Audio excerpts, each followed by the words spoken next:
The air in the subterranean server room was thick with the ozone scent of overworked lithium and the low, resonant thrum of industrial coolant pumps. Kael ran a practiced hand across the smooth, matte surface of his custom keyboard. It was 03:17 a.m. in Neo-Chicago, 2025.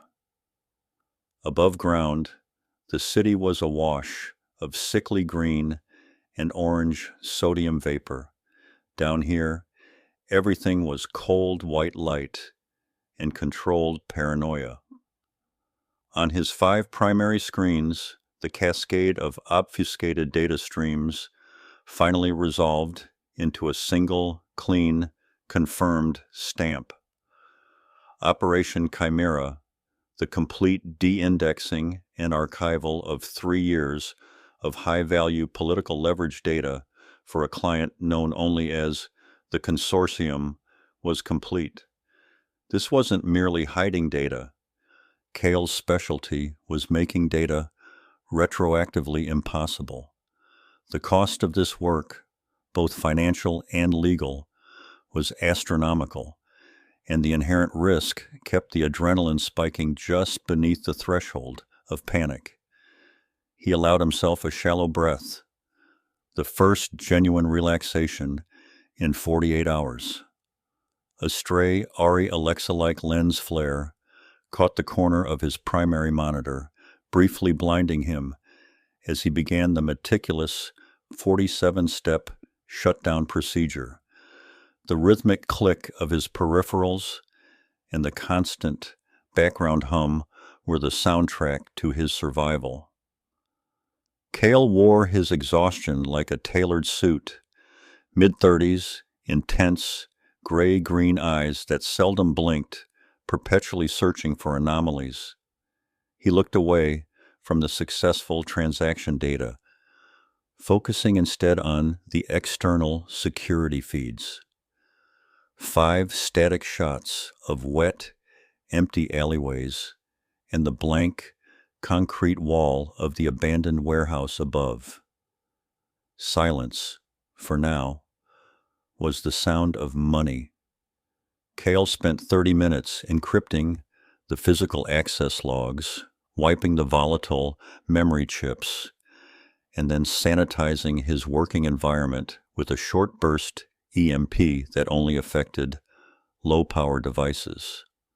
Professional paranoia demanded perfection. He slipped into his tailored technical coat, the carbon fiber laptop bag feeling feather light, but reassuringly dense against his side. The bag contained his lifeline, a single, state-of-the-art quantum processor core and a specialized cold storage key. Exiting the bunker required navigating 3 layers of biometric locks and a vertical ascent via a rusting freight elevator that smelled faintly of stale sewage and forgotten industrial solvent. The ascent was always the hardest part. Transition from sterile control to chaotic reality. When the heavy steel door groaned open, the cold, wet 2025 night hit him. The air was heavy with humidity and the metallic tang of urban pollution. He emerged onto Canal Street, near the derelict elevated train lines, an area intentionally chosen for its lack of surveillance and density of hiding spots. The streetlights cast long, distorted shadows, making every pile of garbage look like a lurking threat. Kael moved with the trained economy of motion of someone constantly anticipating contact. He had established a rigorous protocol for post-operation extraction, 30 blocks on foot, 3 unpredictable changes of direction, and no lingering near reflective surfaces. Tonight, however, the silence felt too absolute, too curated. The usual cacophony of sirens, distant drunken shouts, and heavy transport was strangely muted, replaced by a hollow echo under the elevated tracks. He felt the minute hairs on the back of his neck react, an ancient mammalian warning system overriding his logical focus. He reached the designated choke point, the mouth of the abandoned L tunnel entrance, sealed off by temporary chain-link fencing 15 years prior. Kael paused, checking his peripheral visual feed, a minor implant in his optic nerve that cross-referenced known surveillance patterns. Clean. Everything should have been clean. He was reaching for the gap in the fence when he saw it. Not heard it, but saw it, a fluctuation in the light itself. The sodium vapor lamp, 50 feet down the street, usually casting a steady, sickly yellow glow, flickered once, not randomly, but as if its light output had been momentarily filtered through liquid glass. The flicker was gone in less than 1/10 of a second, an imperceptible hiccup in the visual spectrum. Yet it stood out against the hyper-detailed backdrop of Kael's enhanced reality. It was an impossible distortion, defying known physics and terrestrial optics. Kael froze instantly, heart rate spiking from 65 to 140 BPM, pumping cold dread through his veins. That kind of visual anomaly meant interference, manipulation of reality at a frequency he shouldn't be able to perceive. He lowered his gaze slightly, affecting casual street observation while his mind raced through contingency plans. He had encountered advanced drone camouflage and sophisticated jamming fields, but this felt organic, intrinsic to the environment, not superimposed upon it. He shifted his weight, preparing to bolt back into the darkness of the alley, but before he could execute the pivot, a voice materialized directly behind him. "Kael."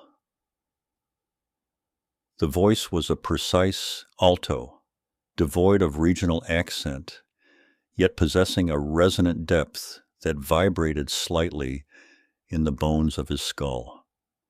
It was soft, but the sound cut through the urban noise like polished steel. Kael whipped around, hand instinctively going inside his coat for the concealed stunner, but the action froze halfway. The woman standing 5 feet behind him defied the laws of probability. She hadn't walked up. She simply was. Lyra was perfection rendered in living flesh. Her face possessed an impossible symmetry, features so flawlessly sculpted they seemed to belong on a pre-fall Roman statue, not a breathing human being in a polluted alley. Her hair, obsidian black, caught the inadequate street light, reflecting it not as highlights, but as smooth, liquid pools of darkness. She wore a long, off-white cashmere coat and simple dark clothing, expensive, elegant, and utterly out of place. But it was the eyes that stopped his heart. Deep amber. They held light in a way no human eye should, and if Kael focused hard enough, the irises were not radial, but possessed subtle, unnervingly vertical striations like a cat's, only refined and majestic. She was breathtaking, intimidating, and fundamentally wrong. This was the source of the distortion. She was the anomaly. She was a biological humanoid, unquestionably, but she was not from this world. Kael realized instantly that she was the most dangerous thing he had ever encountered.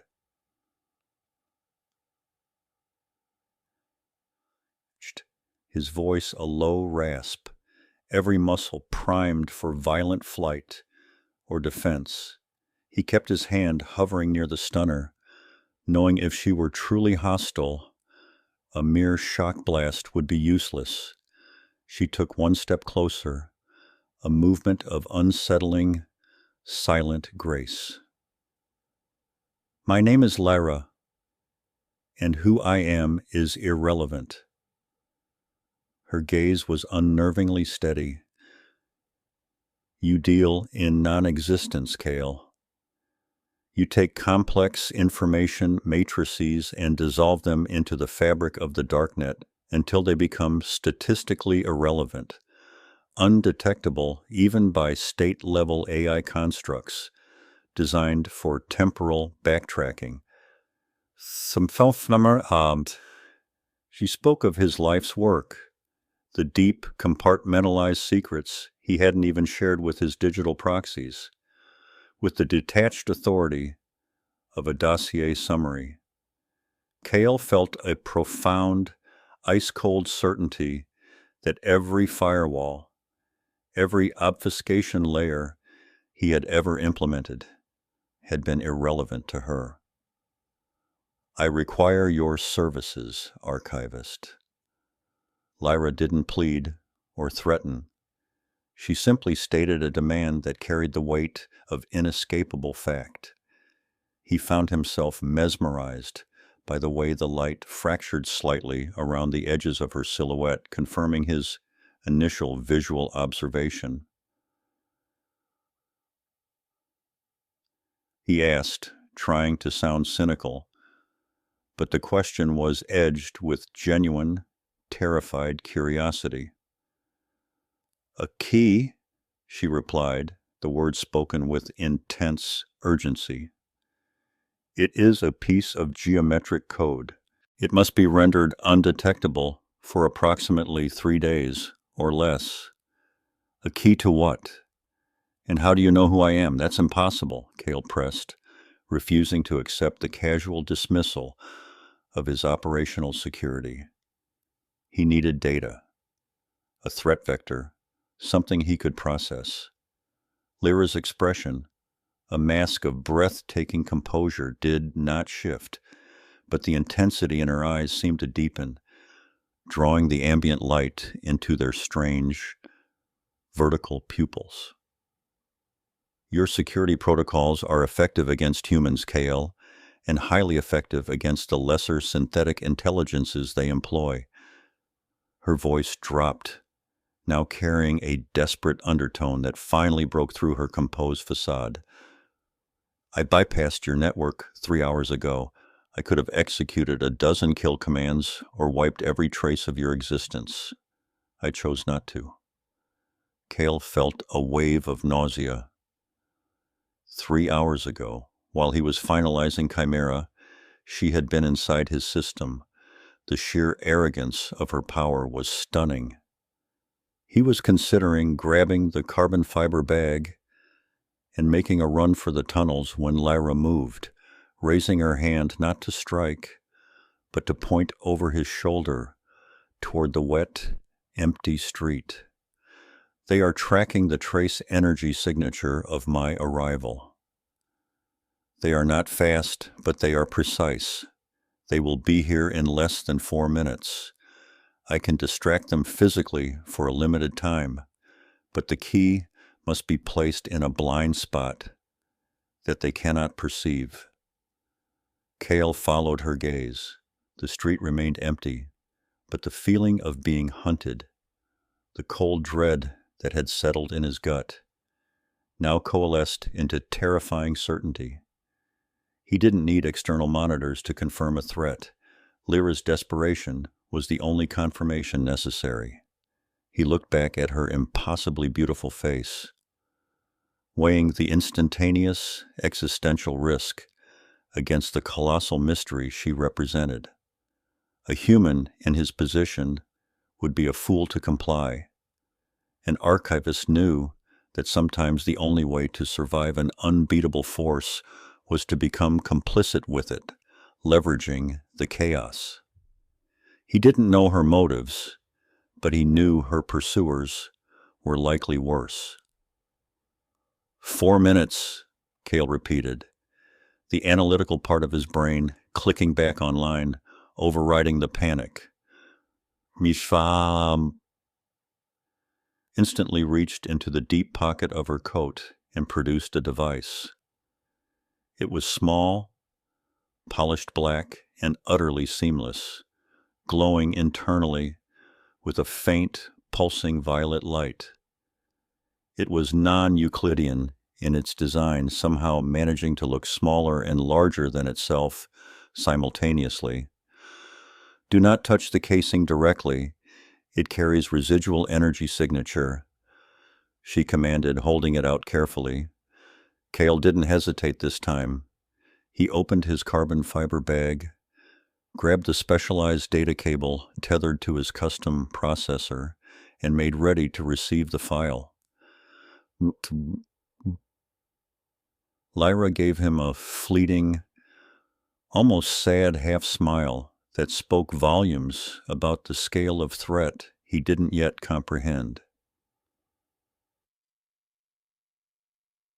The violet light pulsed faster, demanding immediate action. The countdown had begun. The air crackled with the low hum of transformer stations and the distant, synthesized wail of a police flyer. Kael stood rigid, the strap of his slim, carbon fiber laptop bag digging into his shoulder, the sleek black fabric of his technical apparel blending into the deep shadows cast by the elevated rail lines.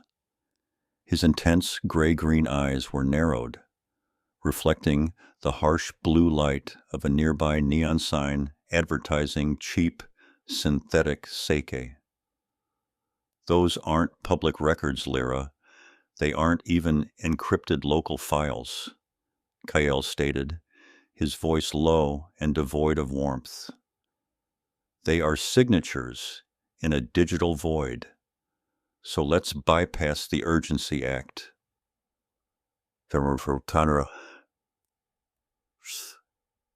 Lyra did not flinch, the flawless obsidian curtain of her hair remaining still against the damp night air, her unnaturally deep amber eyes holding the subtle vertical striations visible only at this proximity, held Kael's gaze with unsettling intensity.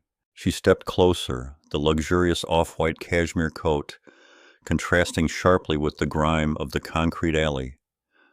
A faint scent, not perfume, but something mineral and cold, like clean electricity, reached him.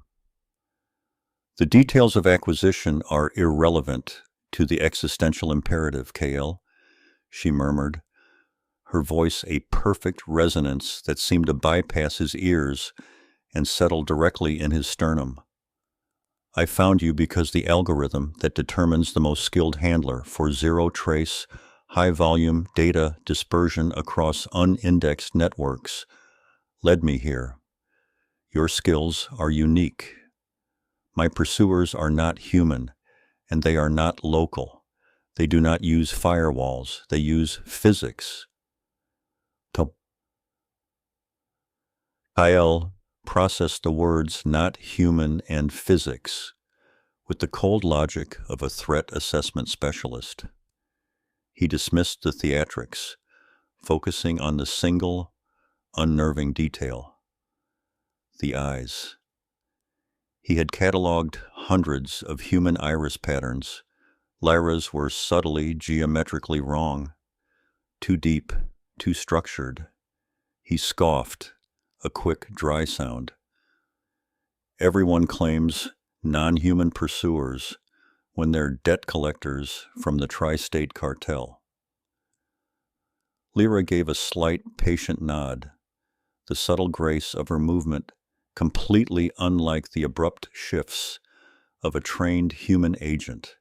She reached a hand, impossibly pale, against the dark fabric of his sleeve, and lightly touched the carbon fiber shell of his laptop bag.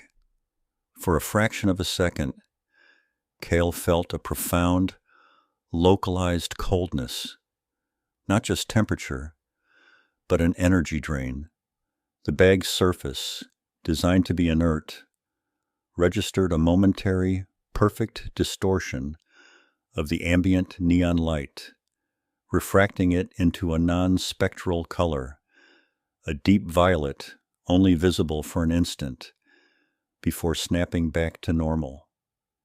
She withdrew her hand. That device contains a quantum lock mechanism that utilizes entangled exotic matter, Kael.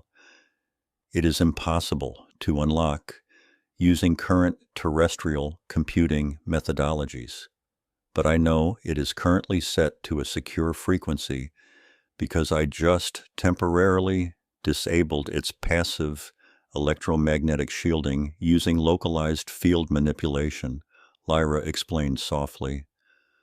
The brief violation of his gear, the impossible cold, the non-color, was the proof. It was not technology. It was something else entirely, used with casual, terrifying proficiency. Kael's internal alarm systems, usually glacial in their response time to external stimuli, flared red. The exposure wasn't digital. It was physical, instantaneous, and untraceable. He glanced sharply toward the alley entrance, his intense, gray-green eyes sweeping the surrounding infrastructure, the camera placements, the drone flight paths, the vehicular activity. The moment Lyra mentioned surveillance, his skepticism evaporated, replaced by professional paranoia. "All right," he ground out, pulling his bag tight to his side. "You've bought yourself exactly 12 minutes of my time. We aren't talking here."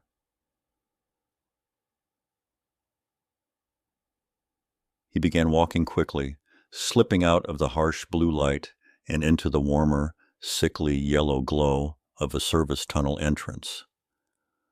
Lyra followed effortlessly, her movements silent, the heels of her shoes making no sound on the wet concrete.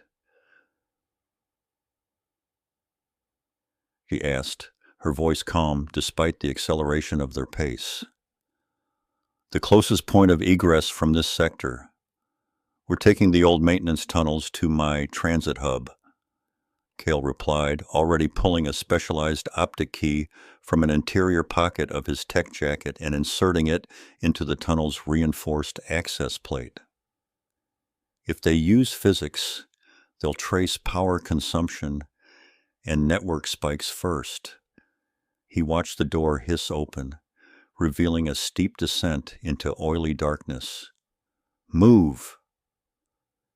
They were 50 meters into the subterranean access corridor, the smell of ozone and stagnant water heavy in the air, when Lyra stopped abruptly. Kael, who moved with precise, focused momentum, halted and spun, hand hovering near a concealed ceramic weapon in his jacket. He hissed, his eyes scanning the gloom. Lyra turned her head slightly, her gaze fixed on the concrete ceiling above them, which supported 3 layers of city infrastructure. The vertical striations in her amber eyes seemed to momentarily glow, absorbing the faint light filtering from above. "A flicker," she whispered. "A highly calibrated sonic pulse, too high frequency for human auditory systems. It's localized and sweeping the frequency bands, consistent with ground-penetrating radar, but far more precise." Felt a spike of cold dread. Density signature tracking meant they weren't relying on outdated thermal profiles or even basic motion capture. They were searching for the object Lyra carried. Whatever it was, he calculated their current position. Beneath the defunct Daito freight line, 2 minutes from his main transit bypass. "They've mapped the lower architecture," Kael realized aloud. "We need to scramble the pathfinding immediately." didn't argue or question Lyra's claim. The confidence in her observation was the only confirmation he needed. He pulled out a small, ruggedized terminal from his bag, tapping a rapid, complex sequence. The display showed a schematic of the surrounding labyrinthine tunnels. New route, Sector 9 Delta Junction. We take the high-pressure steam conduits. It will confuse their density mapping with thermal interference and white noise, he ordered. Lyra simply nodded, her expression unchanged. They moved faster now, Kael leading the way through narrow, rusty access hatches. The air became stiflingly hot, filled with the loud, rhythmic hiss of releasing steam. The oppressive environment, designed to disorient and deter trespassers, barely registered on Lyra. She moved through the blinding clouds of superheated vapor. With uncanny ease, her off-white cashmere coat remaining pristine, seemingly repelling the grime and moisture. As they navigated a tight crawl space near a live power conduit, Kael heard the distinct, heavy thudding sound above them. Not a footstep, but the focused impact of something digging or cutting through rock. They were being bracketed. Kael pushed himself, his lean frame expertly navigating the pipes, the need to protect the data and himself, overriding his caution regarding his unexpected extraterrestrial passenger. The steam conduits terminated abruptly in a small, heavily shielded loading bay secured by 2 tons of polished chrome alloy. Kael quickly keyed his biometric code into the redundant lock system. It was a sterile, cold, brilliantly lit chamber designed purely for logistics, armored deep beneath the city's water treatment infrastructure. A customized, heavily modified ground car, a sleek, armored wedge of matte black composite, waited silently. Kael slammed the external hatch shut, and the hydraulic locks hissed, sealing them into the bunker's safe zone. The silence inside was absolute. He finally allowed himself to breathe, leaning against the cold metal wall, his gray-green eyes fixed on Lyra. End of the line for now. They won't breach that without heavy seismic charges, and the network here is isolated. No transmission in or out, he informed her, gesturing to the armored car. Now, the MacGuffin. Show me what you need archived, and be concise. Lyra walked past the armored vehicle and stopped near a reinforced workstation, its surface scarred with decades of archival projects. She reached slowly into the inner pocket of her off-white cashmere coat, drawing out an object Kael expected to be a drive or a holographic projector. It was neither. It was a single, perfect sphere, no larger than a child's marble, composed of a material that looked like liquid mercury frozen in motion. It emitted no light, but absorbed every photon, appearing as an absolute void against her pale palm. Kael's intense, gray-green eyes widened slightly. The device was completely inert, yet radiated a profound sense of mass and structural complexity. This is the entirety of the archival payload, Lyra stated, holding the sphere steady. It is not data, Kael.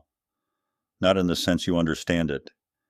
It is a seed, a self-assembling, sentient database designed to activate when certain parameters are met. If this object is discovered, the information it contains will trigger a systemic, irreversible collapse of several high-level terrestrial data infrastructures. My pursuers are attempting to harvest the contents before the seed can be buried deep enough to lie dormant for the next 3 cycles. The transition from the exposed main avenue to the stacked, rain-slicked utility catwalks of the Undercity was jarring. Kael moved with the predatory efficiency of someone who considered concrete jungle navigation a competitive sport. His breath hitched slightly as he pulled Lyra through a narrow maintenance aperture, the smooth, cold carbon fiber of his laptop bag scraping against rusted steel. The air down here was thick with ozone, fried synthetics, and the damp odor of perpetual shadow. He didn't speak. He didn't need to. Every muscle movement was an instruction. Lyra, despite the absurdity of her immaculate off-white cashmere coat contrasting with the grime, flowed after him. Her footsteps were almost silent, a stark contrast to the heavy reverberation of the distant maglev rail above them. They moved through a section known locally as the filter grid, a dizzying maze of ventilation pipes and pressurized water lines, where the only illumination came from sickly green security indicators and the occasional burst of purple-pink neon bleeding down from the higher sectors. Kael adjusted the high collar of his dark technical apparel, using peripheral vision to scan for anomalous optical signatures, drones, ground patrols, anything that moved too deliberately. He was running cold, trusting only his instinct and the alien urgency radiating off the woman beside him. He registered the sheer perfection of her profile only in fleeting glances, the unnaturally deep amber eyes constantly analyzing their surroundings, tracking objects he couldn't yet identify. They hit a high-traffic choke point. The Tangle Bazaar, a temporary market set up illegally in the shadow of a massive structural pylon. The crowd was dense, a crush of low-level workers, synth dealers, and cyber junkies generating acoustic chaos that Kael used as cover. He shoved, apologized with clipped nods, and wove a path toward the subterranean entrance of the Nexus Spine transit line. Suddenly, a flash of red light from a high-mounted surveillance camera caught Kael's attention. It swiveled too quickly, too aggressively. "Hold," Kael hissed, flattening himself and Lyra into the recessed doorway of a discarded cold storage unit. The air pressure shifted minutely as a compact surveillance drone, no larger than a human fist, zipped silently past at head height. It was running a fast thermal sweep. Lyra pressed herself against the cold metal next to him, her breathing perfectly regulated, lacking the frantic edge Kael felt in his own chest. As the drone passed and the red light receded, Kael realized her grip on his wrist had been iron tight, yet feather light. It was during this enforced pause that Kael felt the subtle, almost undetectable shift in the texture of her skin where her collar met her neck, confirming the earlier, impossible glimpse of something not entirely human. He didn't question it. He simply took the lead again, exploding out of the recess and plunging them down a steep, unauthorized stairwell, bypassing the official entry gates entirely. The stairwell deposited them into the frigid, pressurized environment of the Nexus Spine's sub-level maintenance corridors, the true secure artery of the city. The noise of the bazaar was instantly muted, replaced by the hum of massive cooling systems and the distant, resonant thrum of the high-speed transit vehicles. The architecture here was brutally functional: polished titanium walls, embedded lighting grids casting a cold, uniform white light, and pneumatic blast doors sealing off every sector. The door hissed open, revealing the pristine platform of the express magnetic levitation line heading south. The contrast was severe. One moment, grit and chaos. The next, surgical sterility. Lyra paused, briefly pulling the off-white cashmere coat tighter around herself, her amber eyes scanning the platform's empty length. The next train was due in under 90 seconds. Kael led her directly into the recessed shadow of a vending kiosk while waiting for the train to arrive. "We have about 10 minutes of secure transit," Kael muttered, his voice low, vibrating in the synthetic air. "This is your moment." The maglev train arrived in a silent blur of polished steel and aerodynamic efficiency, the doors slicing open with a pneumatic sigh.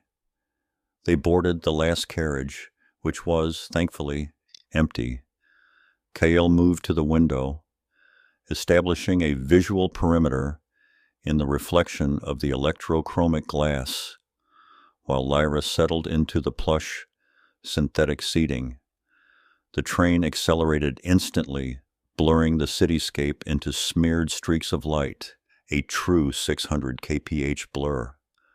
The motion and the isolation provided the first true sense of safety they had experienced. Lyra met Kael's intense gaze across the short distance.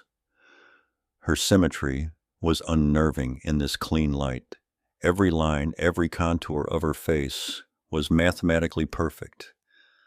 She reached a slow, deliberate hand inside the voluminous confines of her cashmere coat. She didn't have a bag, and Kael had seen no bulge during their evasion. He watched as her fingers, long and impossibly delicate, retracted something from an internal, concealed pocket, sewn seamlessly into the lining of the luxurious fabric. The movement itself was liquid, demonstrating a level of fine motor control Kael had never witnessed in a human being. The light in the carriage dimmed momentarily, acknowledging the shift in priority from acceleration to cruising speed, just as Lyra drew her hand fully into view. The object she held was small, roughly the size of a pigeon's egg, but its geometry defied human engineering. It wasn't metal or ceramic or glass. It seemed to be carved from solidified light itself.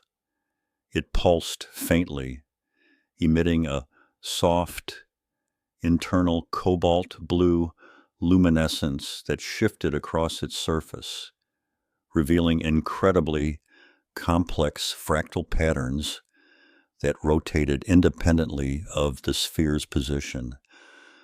Kael felt an immediate primal recognition that this was not of Earth. The light was mesmerizing, yet subtly warm, defying the cold environment of the train car. The striations in Lyra's deep amber eyes seemed to catch and refract the tiny sphere's blue light, giving her a momentary, ethereal glow. Kael felt a sudden surge of adrenaline, not fear, but the deep thrill of having touched the impossible.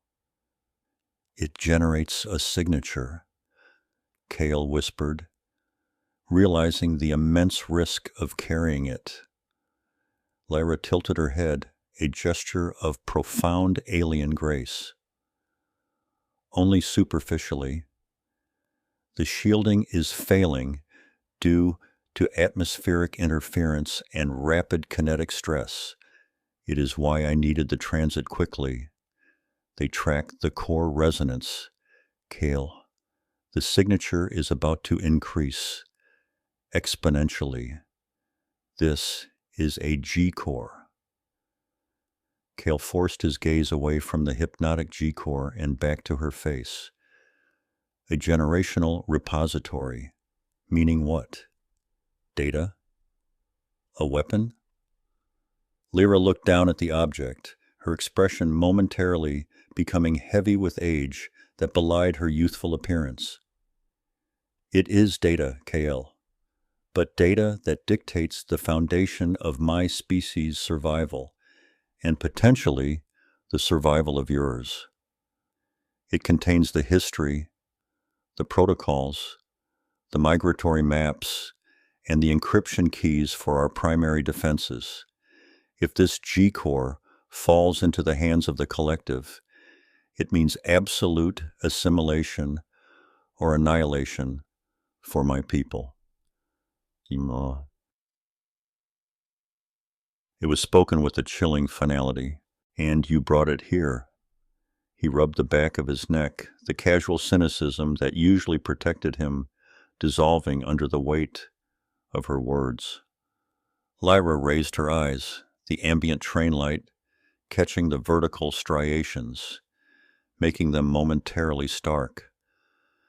Because you are outside the known threat matrix, you are untraceable to their computational logic, and you possess the local expertise required to hide something fundamentally non-local. We have little time.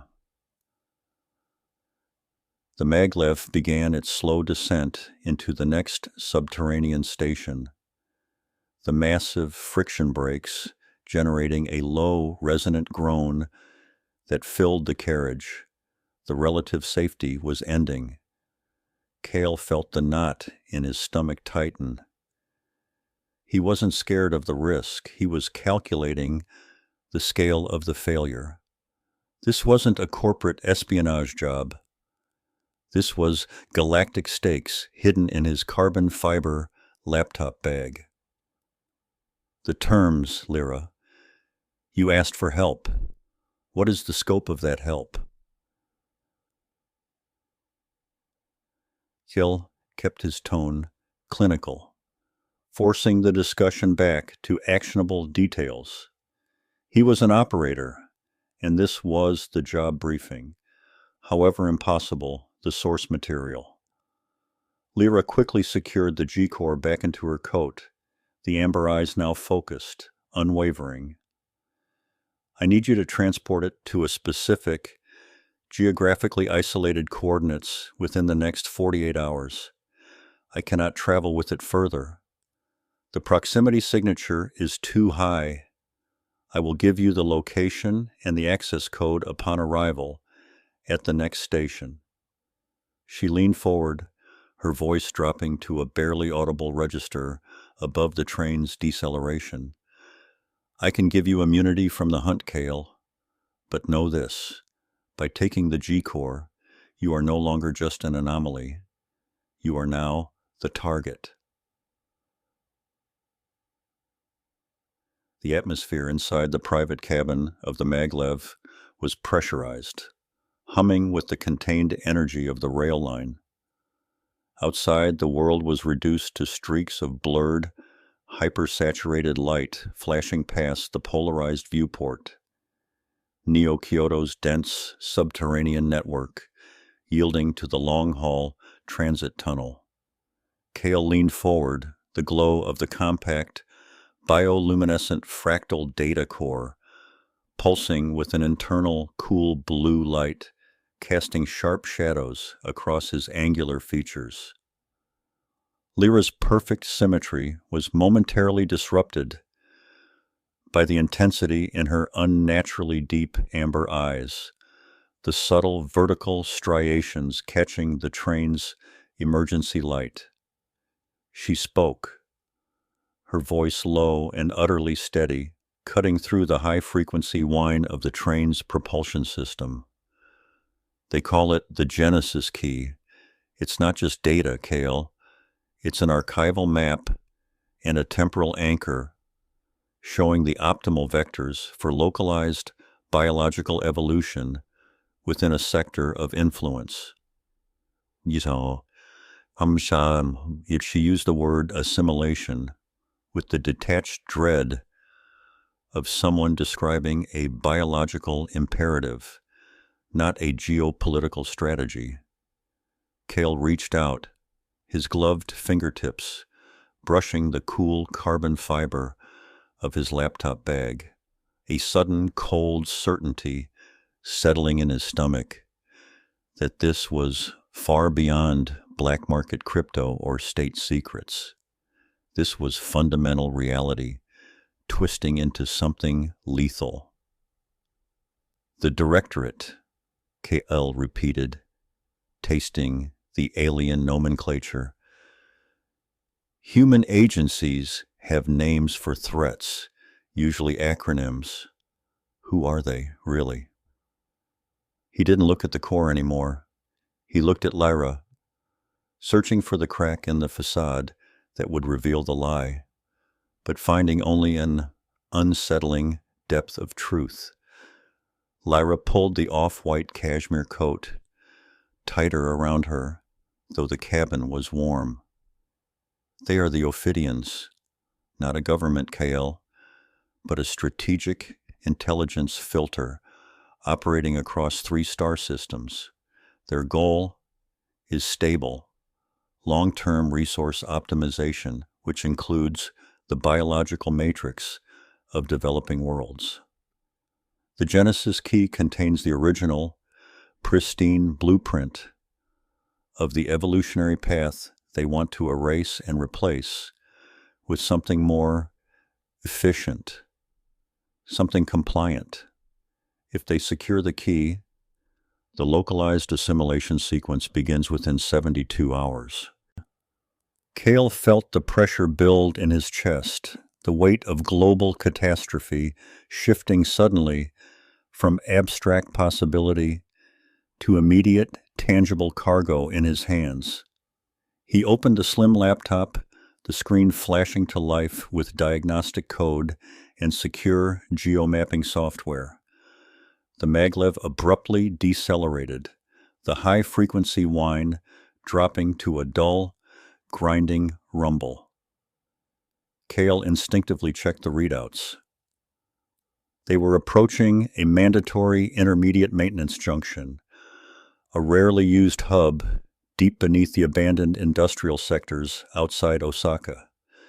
He demanded, his voice sharpened by adrenaline. Lyra's gaze was fixed on the viewport, her head tilted slightly, listening to something only she could perceive.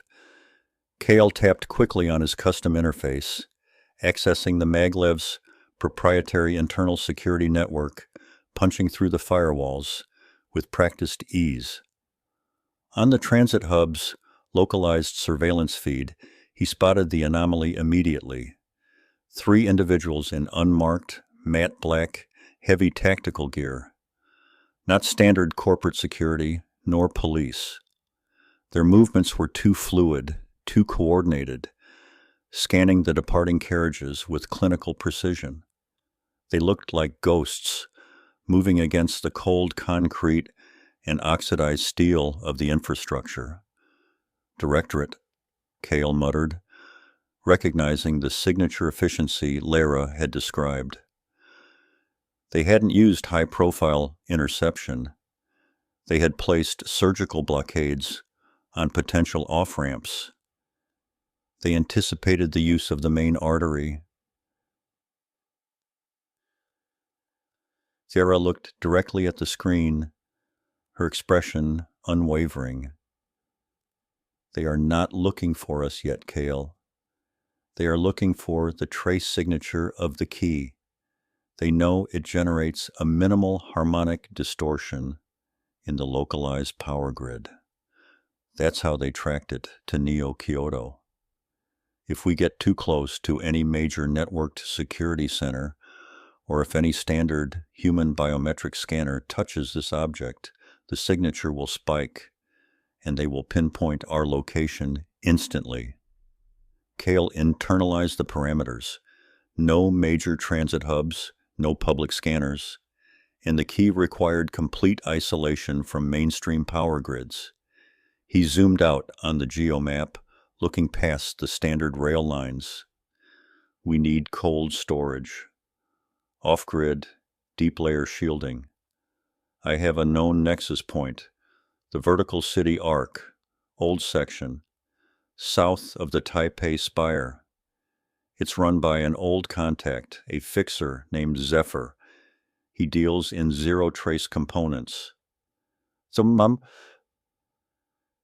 The maglev shuddered, restarting its ascent into high velocity, the Osaka Junction disappearing behind them. The clock was running. Kael began programming an entirely new route deviation, calculating the necessary transfer points.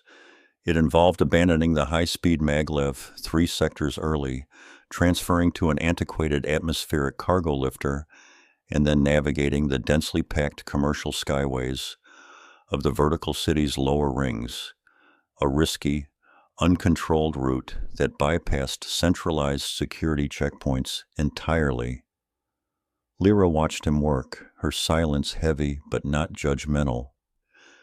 "You understand the risk now," she observed softly. Kael didn't look up immediately. His gray-green eyes were fixed on the tactical data stream scrolling across his display. "I archive things that shouldn't exist, Lyra. Secrets that break nations. This just happens to be a secret that breaks the entire human species." He finally met her gaze. There was a moment of profound, shared commitment in the close confines of the cabin.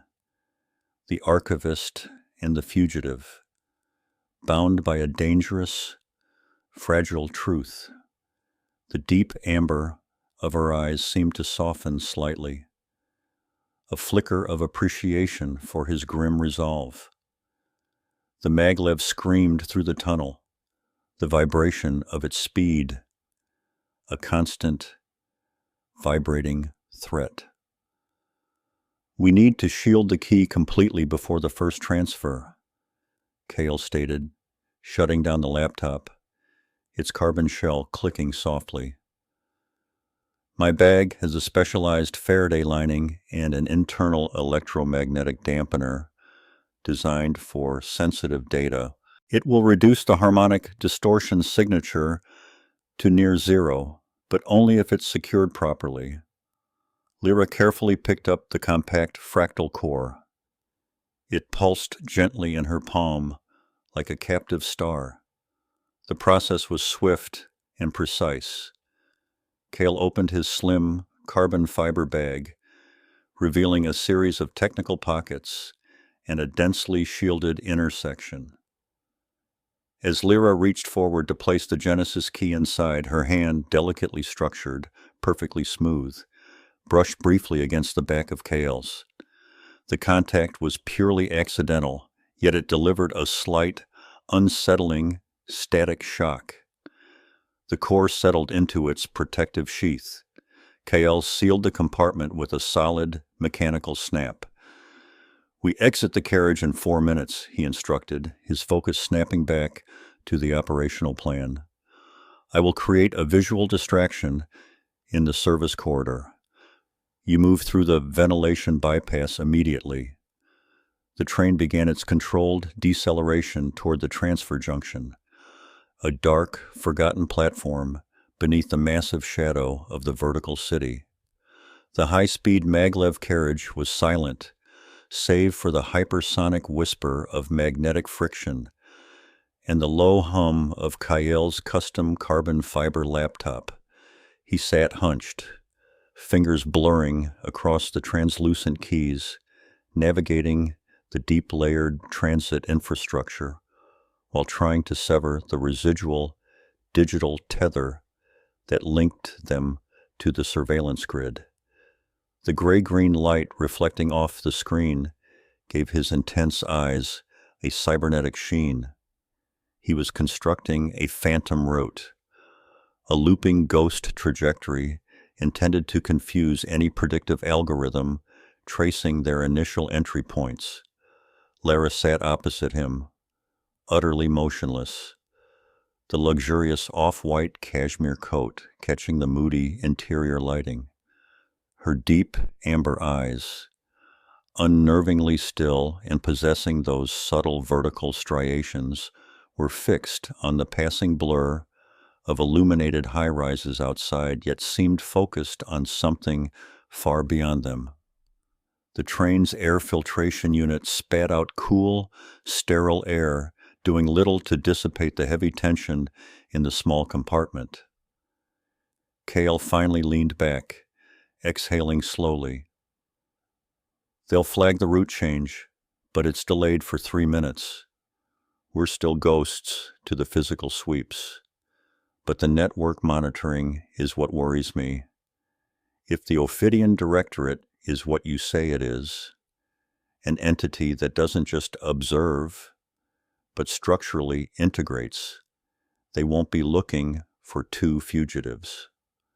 They'll be looking for systemic anomalies. He rubbed the back of his neck, the thin fabric of his dark, technical apparel shifting subtly. He needed to understand the enemy's methodology to predict their intercept vectors. Lyra finally shifted, the movement imbued with that subtle, non-human grace, like mercury pouring over glass. You understand the infrastructure you rely on, Kael. The routing systems, the power matrix, the financial protocols, they are all governed by layers of interlocking logic. The Directorate does not breach firewalls. They introduce resonant frequencies into the core algorithms, causing the system to assimilate itself under their command. Strategic assimilation. It is silent, nonviolent, and total.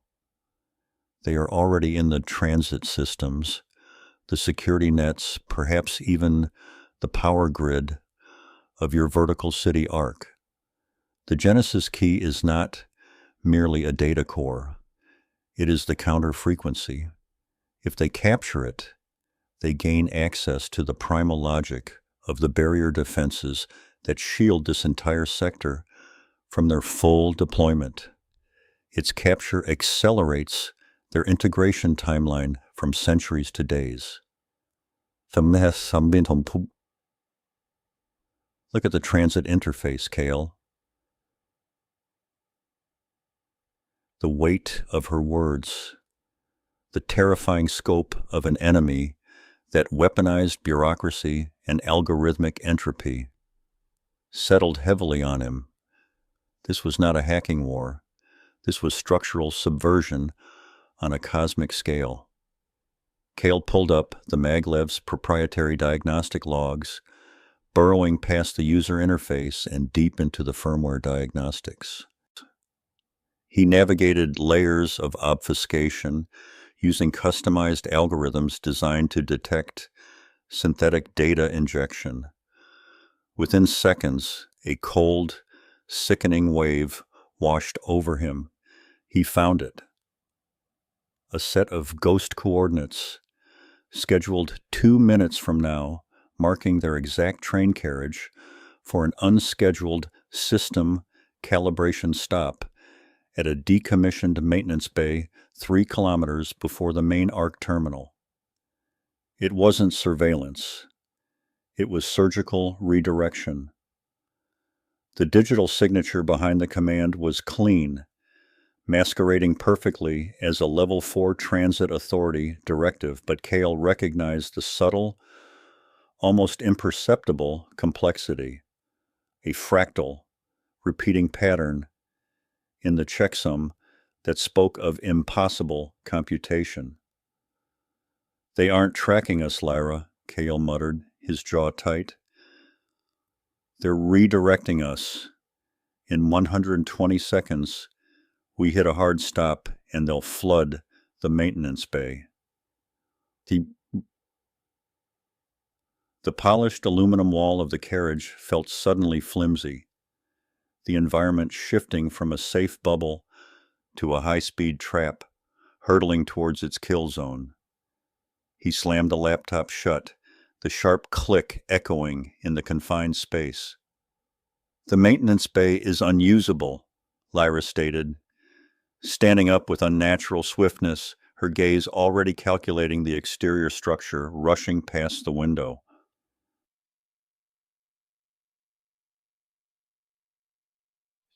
Pulling up the schematic overlay of the track network visible on his smart cuff interface. The track skirted the edge of the vertical city arc, utilizing exterior structural conduits before diving deep into the integrated transit hub. There was a narrow, high-risk window, a section where the maglev track passed directly adjacent to the skeletal zones. The deep utility and HVAC shafts built into the city's exterior spine, accessed only via emergency maintenance ports.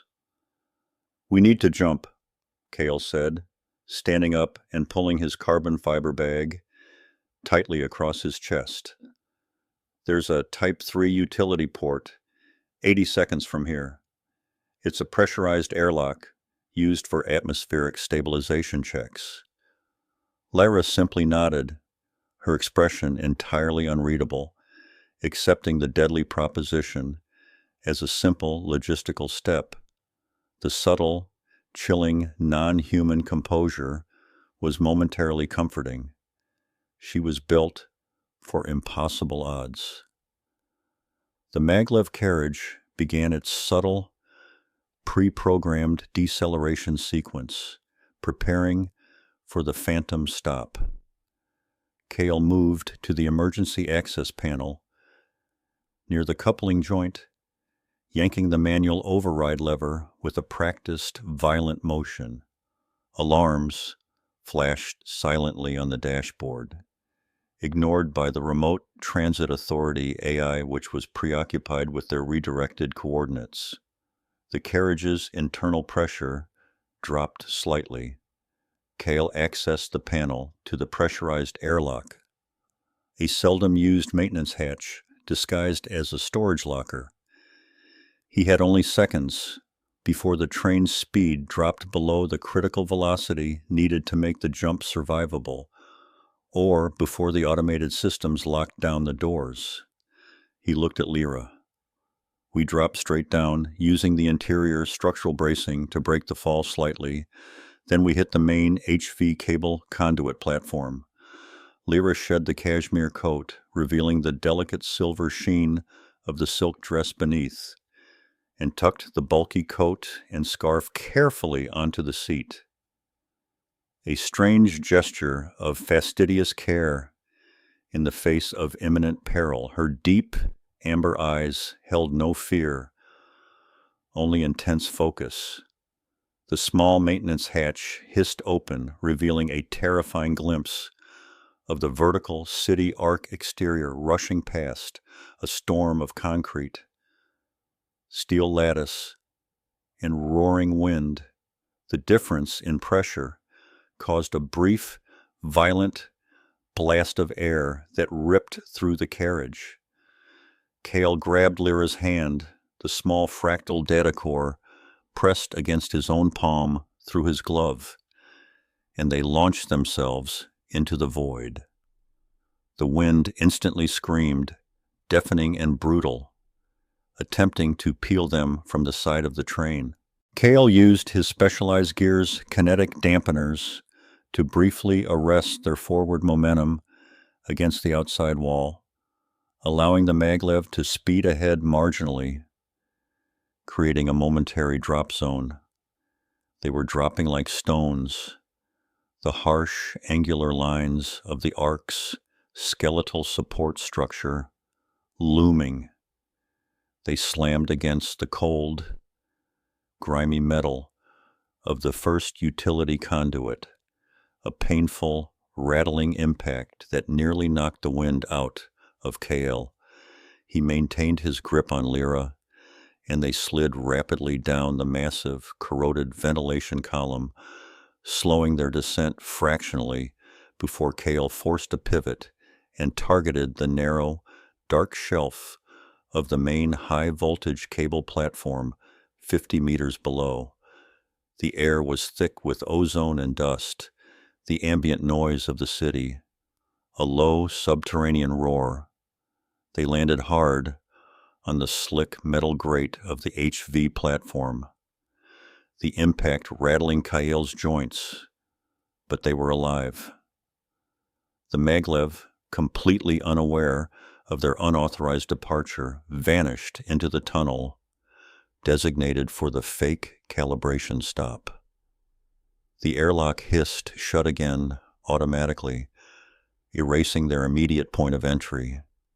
They were now deep within the skeletal zones of the vertical city arc, miles of forgotten, unmonitored infrastructure where light was scarce and the only sound was the groan of the city's deep foundation. The light here was sparse, filtering down in dusty, jaundiced shafts from grates high above.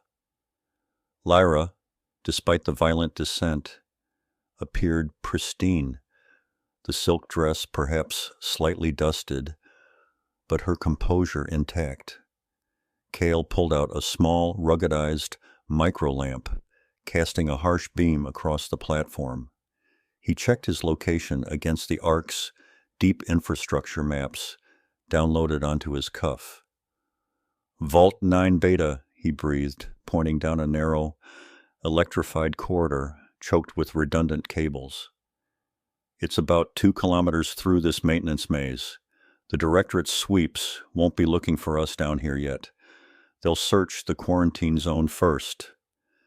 We have maybe 20 minutes before they realize we abandoned the track."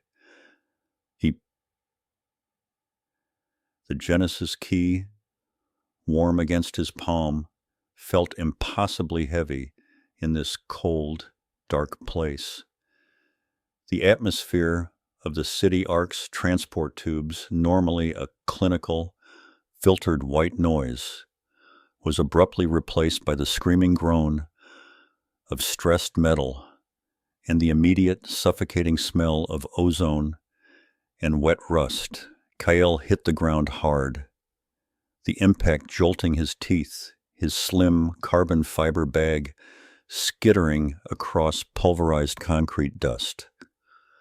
The emergency egress point he had targeted was a forgotten inspection platform built during the Ark's initial construction 80 years prior and long since decommissioned. It hung suspended between 2 vast, echoing pilings, shielded from the organized life above by layers of decaying acoustic dampening panels. He scrambled up, his technical apparel catching against jagged rebar, instinctively sweeping the area with his eyes. The light here was cruel. Weak, sickly yellow sodium lamps fought with the faint, bleeding neon emanating 600 meters above, casting long, wavering shadows that concealed more than they revealed. Lyra was already standing, her composure unnervingly intact despite the violence of the unplanned drop. Her flawless obsidian hair was momentarily static from the energy discharge framing her symmetrical face. She stood still, the soft, expensive fabric of her off-white cashmere coat contrasting starkly against the grime-caked steel floor. The silence, after the immediate auditory trauma, was profound, broken only by the rhythmic drip of condensation leaking from the higher, pressurized levels. Kael drew a short, sharp breath, the air thick with sediment. "Status check," he demanded, his voice echoing flatly in the cavernous space. Lyra turned her head slowly, her unnaturally deep amber eyes, subtle vertical striations, visible even in the dim light, scanning the rusted latticework that stretched endlessly into the gloom. "No structural damage to the vessel," she replied, her tone level, referencing her body with clinical detachment. But this location is compromised terrain, extremely high ambient particulate matter, and unstable footing. Sol Salvo. He clipped the latch on his carbon fiber bag, pulling out a compact tactical sensor array, its casing scarred from previous field deployments. He initiated a deep scan for local wireless traffic and proprietary Directorate signature pulses. Negative, initially. This decaying layer was truly off-grid, a graveyard of forgotten infrastructure. But that isolation was a double-edged sword. They were now vulnerable to organic threats, scavengers, territorial gangs, or the city's policing drones that occasionally swept the deep maintenance channels looking for squatters. The air was cold, damp, and smelled distinctly of ionized copper. Kael moved to the edge of the platform, carefully assessing the drop. Below them stretched a chaotic maze of abandoned pipelines, heavy machinery, and pools of stagnant, oily water reflecting the dim light like fractured mirrors. He could hear the low subterranean rumble of deep earth vibration, the natural hum of the city attempting to function far above them. Lyra stepped beside him, her soft leather boots making almost no sound on the perforated steel gridding. Her perfect symmetry and expensive attire looked entirely incongruous against the filth. She did not flinch from the scene of industrial decay, but rather studied it with an intense, analytical gaze. This infrastructure is entirely pre-directive design, she observed, her voice barely a whisper. It lacks the optimized material density and standardized routing mandated after the 2018 revisions. They focused resources on the cosmetic levels. Kael nodded grimly. It's the perfect place to vanish. Too messy for centralized processing, but we have to descend about 300 meters to hit the old sewage mains, the pre-ARC transit paths. The descent was perilous. Kael found a vertical maintenance ladder, a rickety skeleton of welded aluminum, running down the massive central piling. He moved first, relying on years of parkour training and field acrobatics, his techwear ensuring maximum grip. Lyra followed with an unnerving economy of movement. Her grace wasn't just aesthetic, it was applied physics. She never fumbled, never strained, moving down the corroded rungs with a fluid, almost liquid rhythm that betrayed inhuman muscle control. He could see the faint tension in her jaw, the only tell of effort, and the deep amber eyes were intensely focused on every handhold. About 40 meters down, Kael spotted a movement. A small, repurposed surveillance drone, ancient and buzzing unevenly, was cycling through a patrol pattern 50 yards away. It was likely local, programmed to warn sanitation crews of collapses, but he couldn't risk exposure. He signaled Lyra to freeze. They flattened themselves against the wet, cold concrete of the piling. The drone passed, its weak sensor light sweeping over the rust and shadow, missing them entirely. "We need to move faster than slow," Kael muttered into his wrist comm, keyed for local acoustic transmission only. He reached a dilapidated, cantilevered walkway made of checkered steel plating, the path they needed, but the last 3 meters of the ladder were missing, having snapped off at some point. It was a controlled drop onto the walkway below. "Hold tight," Kael advised, unhooking a short length of climbing fiber from his belt. Kael anchored the fiber line, double-checking the knot, the rough synthetic material biting into his palms. He didn't look at Lyra. The unspoken tension of this moment of extreme vulnerability was enough.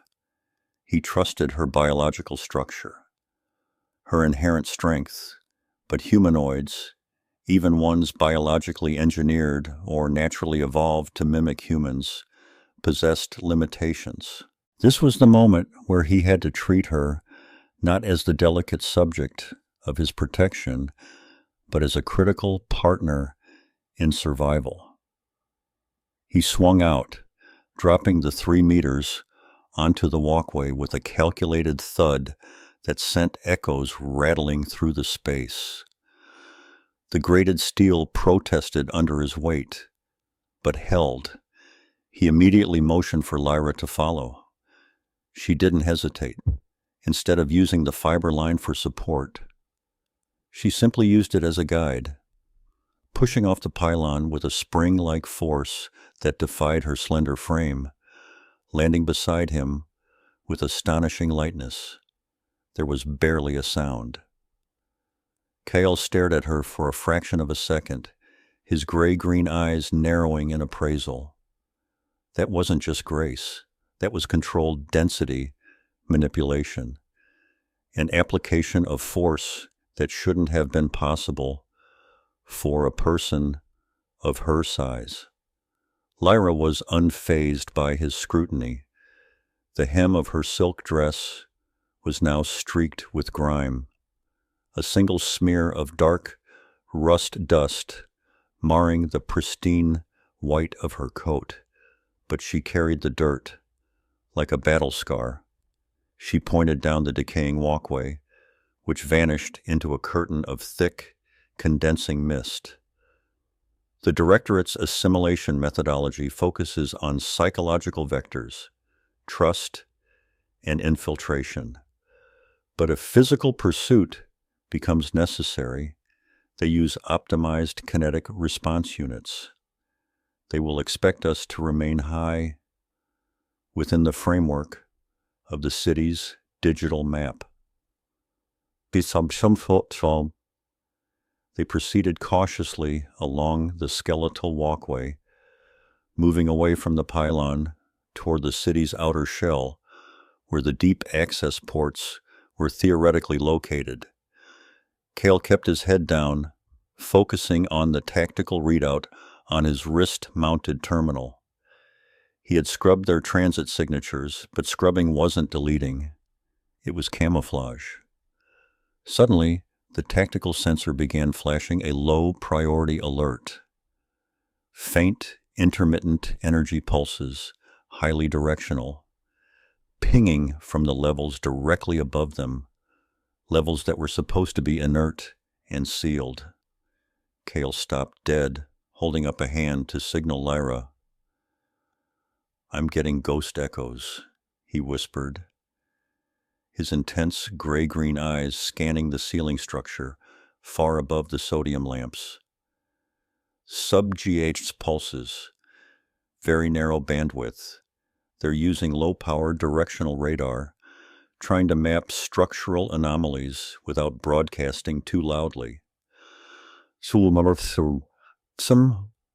Lyra's expression tightened, the vertical striations in her amber eyes seeming to deepen with focus. The Ophidian Directorate employs specific phased array radar systems that bypass general urban clutter filters.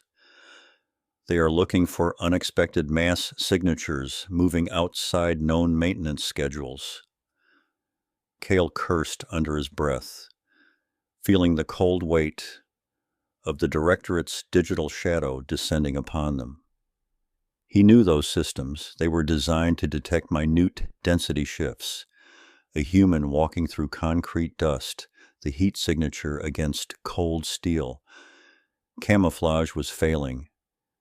They needed immediate physical shielding.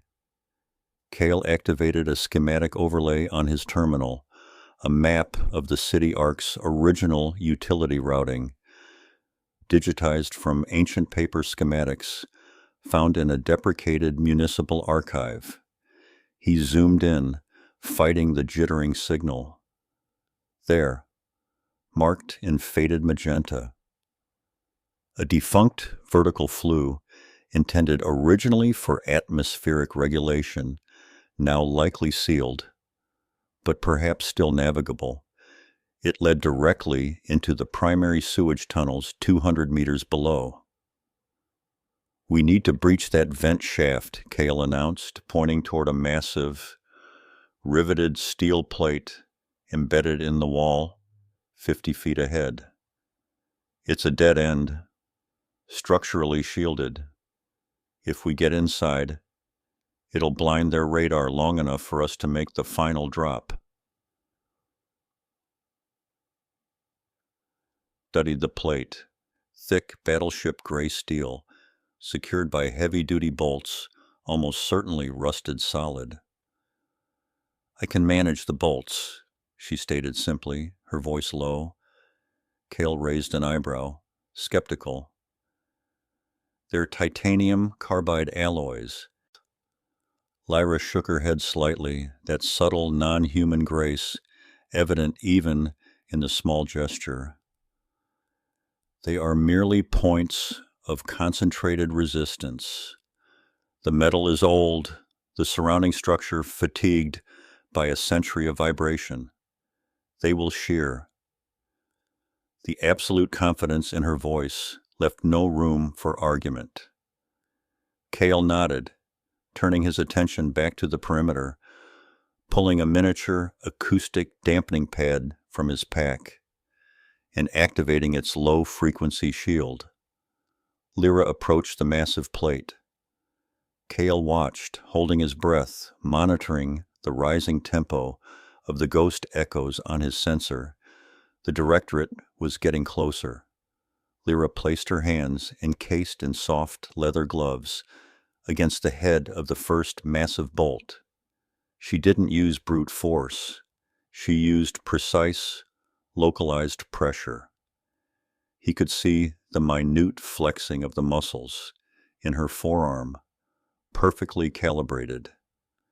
There was a high-pitched, almost imperceptible, metallic whine, followed by a sharp, cracking sound that was mercifully muffled by the surrounding decay.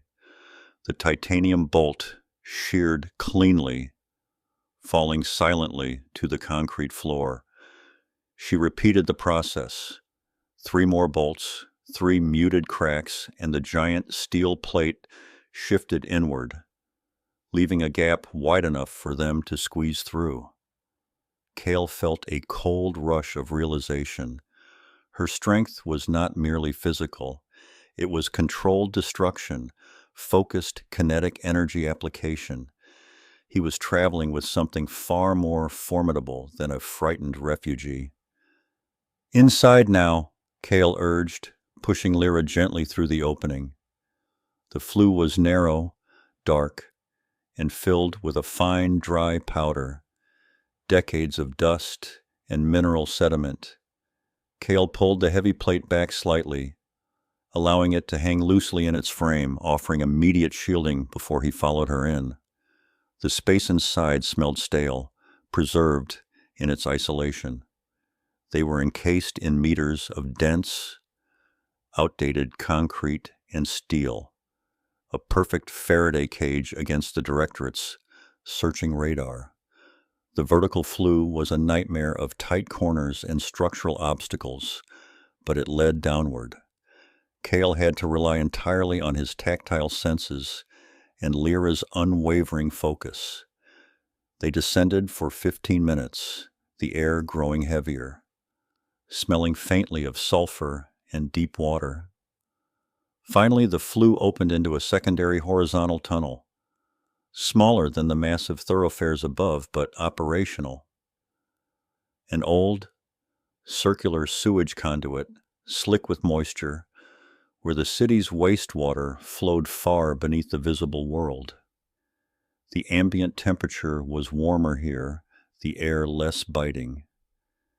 They had reached the absolute bottom layer of the city arc, the level where municipal oversight was non-existent and the digital grid dissolved into static. Kael stepped out, his boots splashing into shallow, running water. He leaned against the damp concrete wall, his chest heaving, adrenaline finally beginning to ebb. He brought his sensor out. One last time. Silence. The ghost echoes were gone. They were temporarily safe. Lyra stood perfectly still in the narrow beam of Kael's small utility light, the grime on her coat now visible. But her amber eyes held a deep, quiet intensity. "Thank you, Kael," she said, the formal structure of her language oddly touching in this wretched environment. "We have bought time. Now we follow the current." Kael only nodded, slinging his bag higher onto his shoulder. They had traded high-tech pursuit for subterranean obscurity. The story was now underground. The massive central utility stack, a vertical artery of concrete and rust intended only for service drones, screamed under the strain of their rapid descent.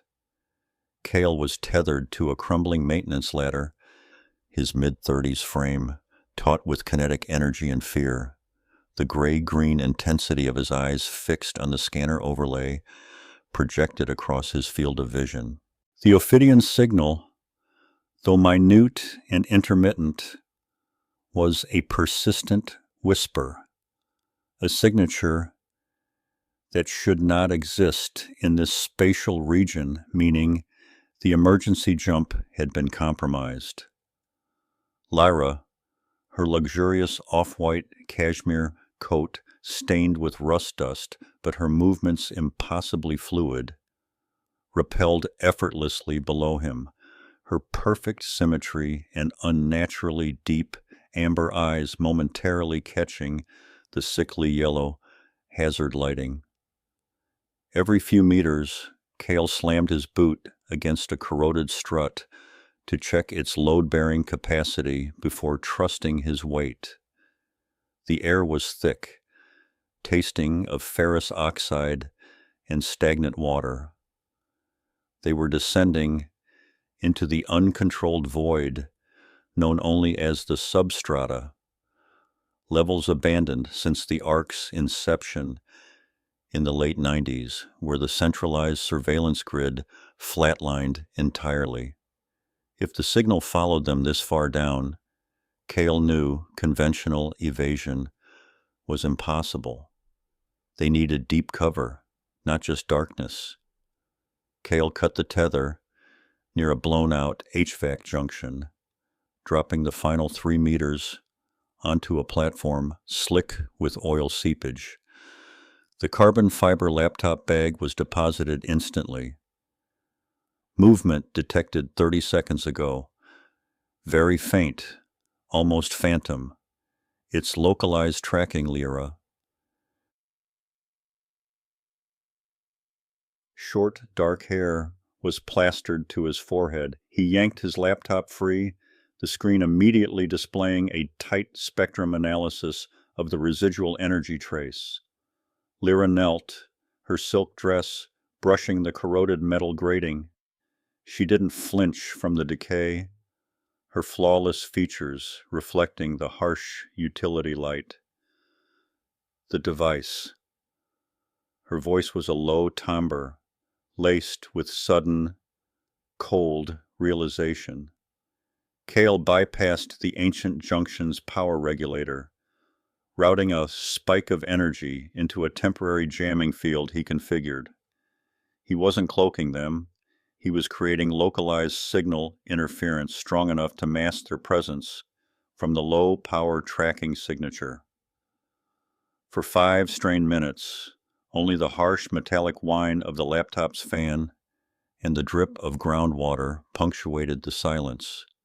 Then, the phantom trace flatlined on his screen. "That buys us maybe an hour," Kael whispered, wiping sweat from his brow. "We go lower." The transition to the 0 level was abrupt and visceral. It wasn't merely abandoned, it was drowned. A massive, vaulted concrete cavern, the true foundational basement of the Ark, was partially submerged in black, stagnant floodwater. The air pressure was significantly higher, heavy and cold. They navigated along the exposed edge of a huge, submerged piping system. Kael using a tactical light to pierce the gloom. The architecture here predated the Ark's hypermodern aesthetic. These were brutalist, subterranean bunkers, built decades before the city spire was conceptualized. This wasn't on any schematics I accessed, even the restricted ones. Kael muttered, his breath misting. Lyra stepped carefully, the small ripples caused by her movement distorting the reflections of the industrial ceiling spars. Her deep amber eyes scanned the submerged landscape, searching for something ancient. Kael stopped, pointing the beam toward a colossal, monolithic structure, barely visible through the perpetual subterranean haze. A sealed, armored vault door, clearly intended to withstand far more than water damage.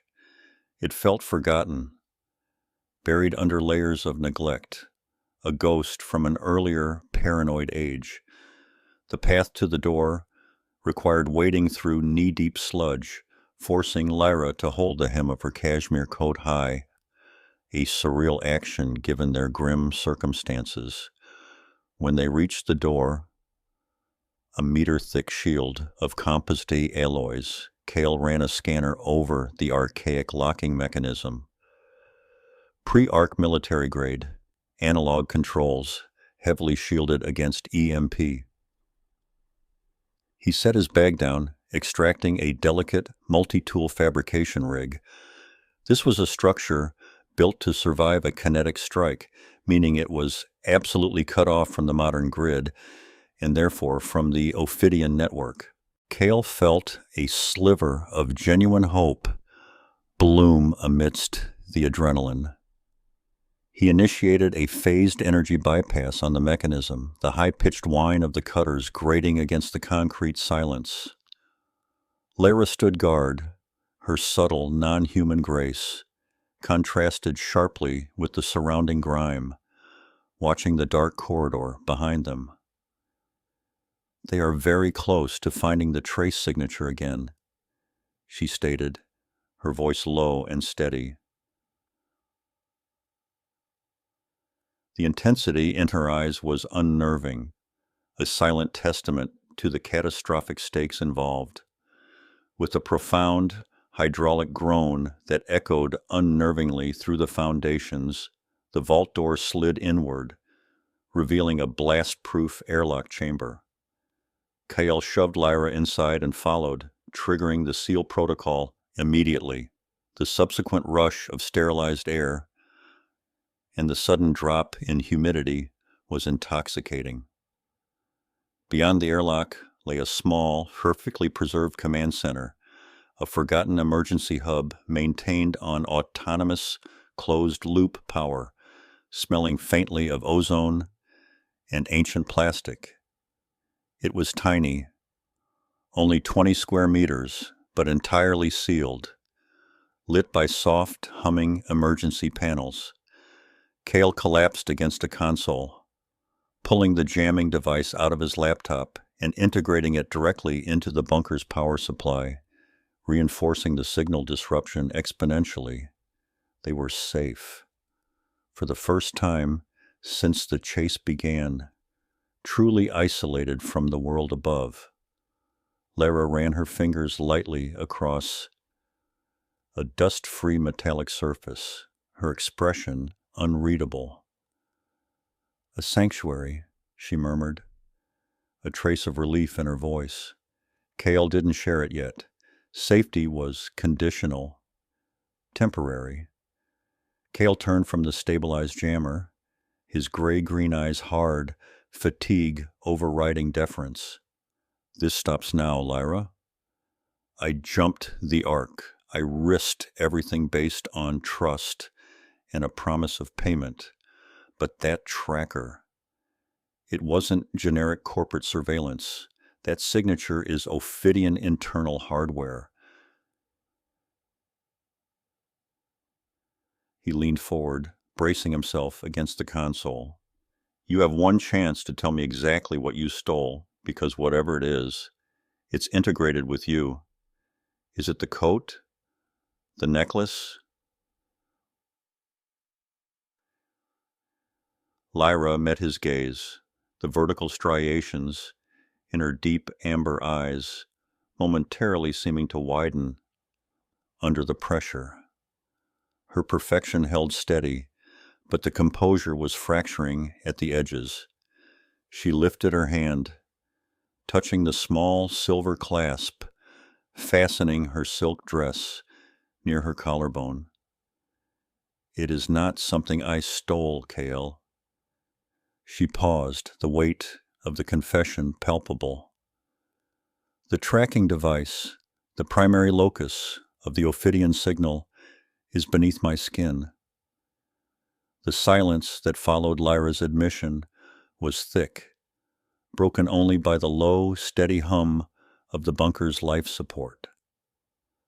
Kael processed the information, biosignature data, embedded tracking, the gravity of the situation sinking deeper than the zero level. He took a slow breath, retrieving his laptop. Fine.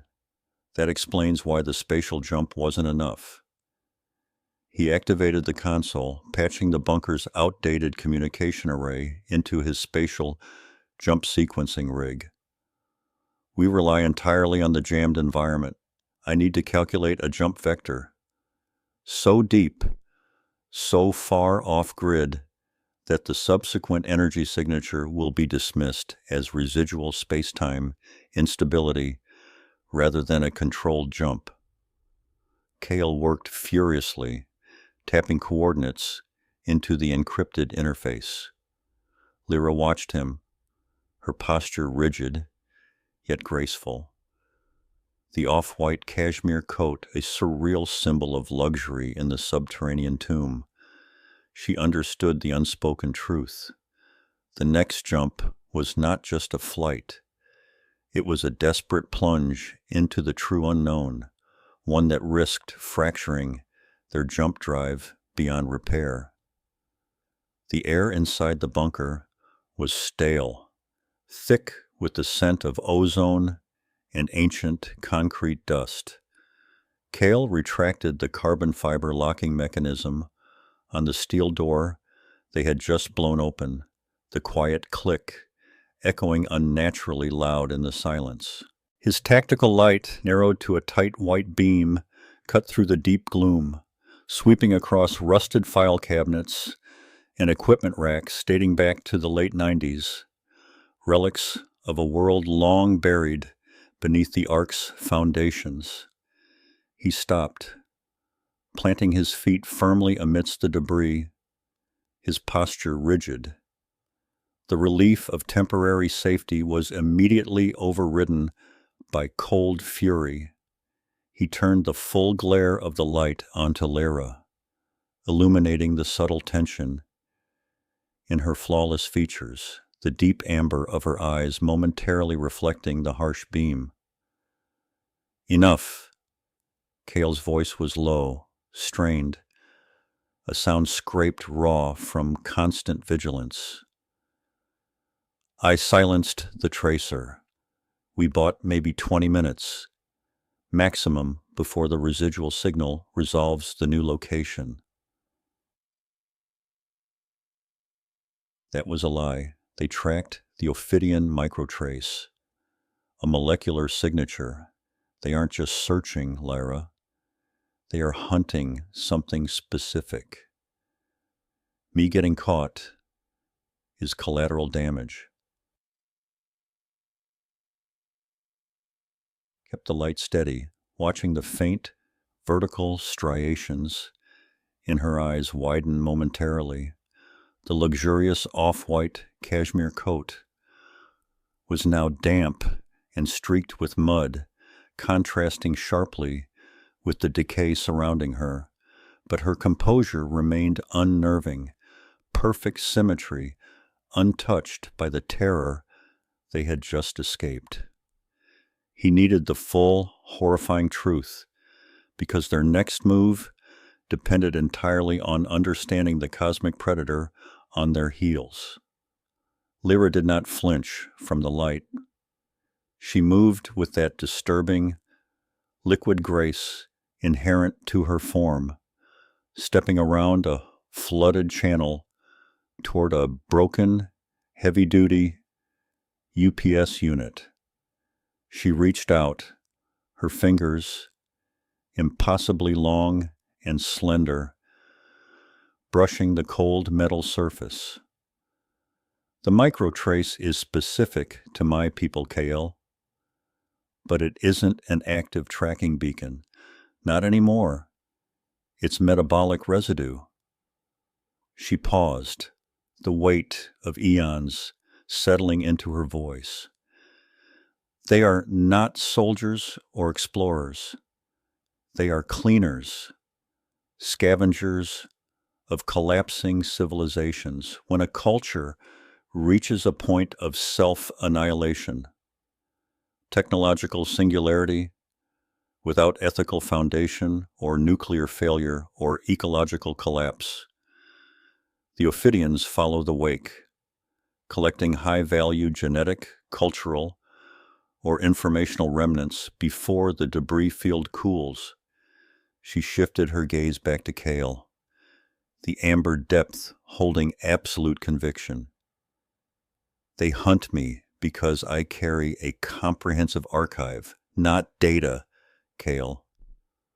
Protocol, a living repository of my civilization's final work, encrypted into my own genome and carried within a small core device.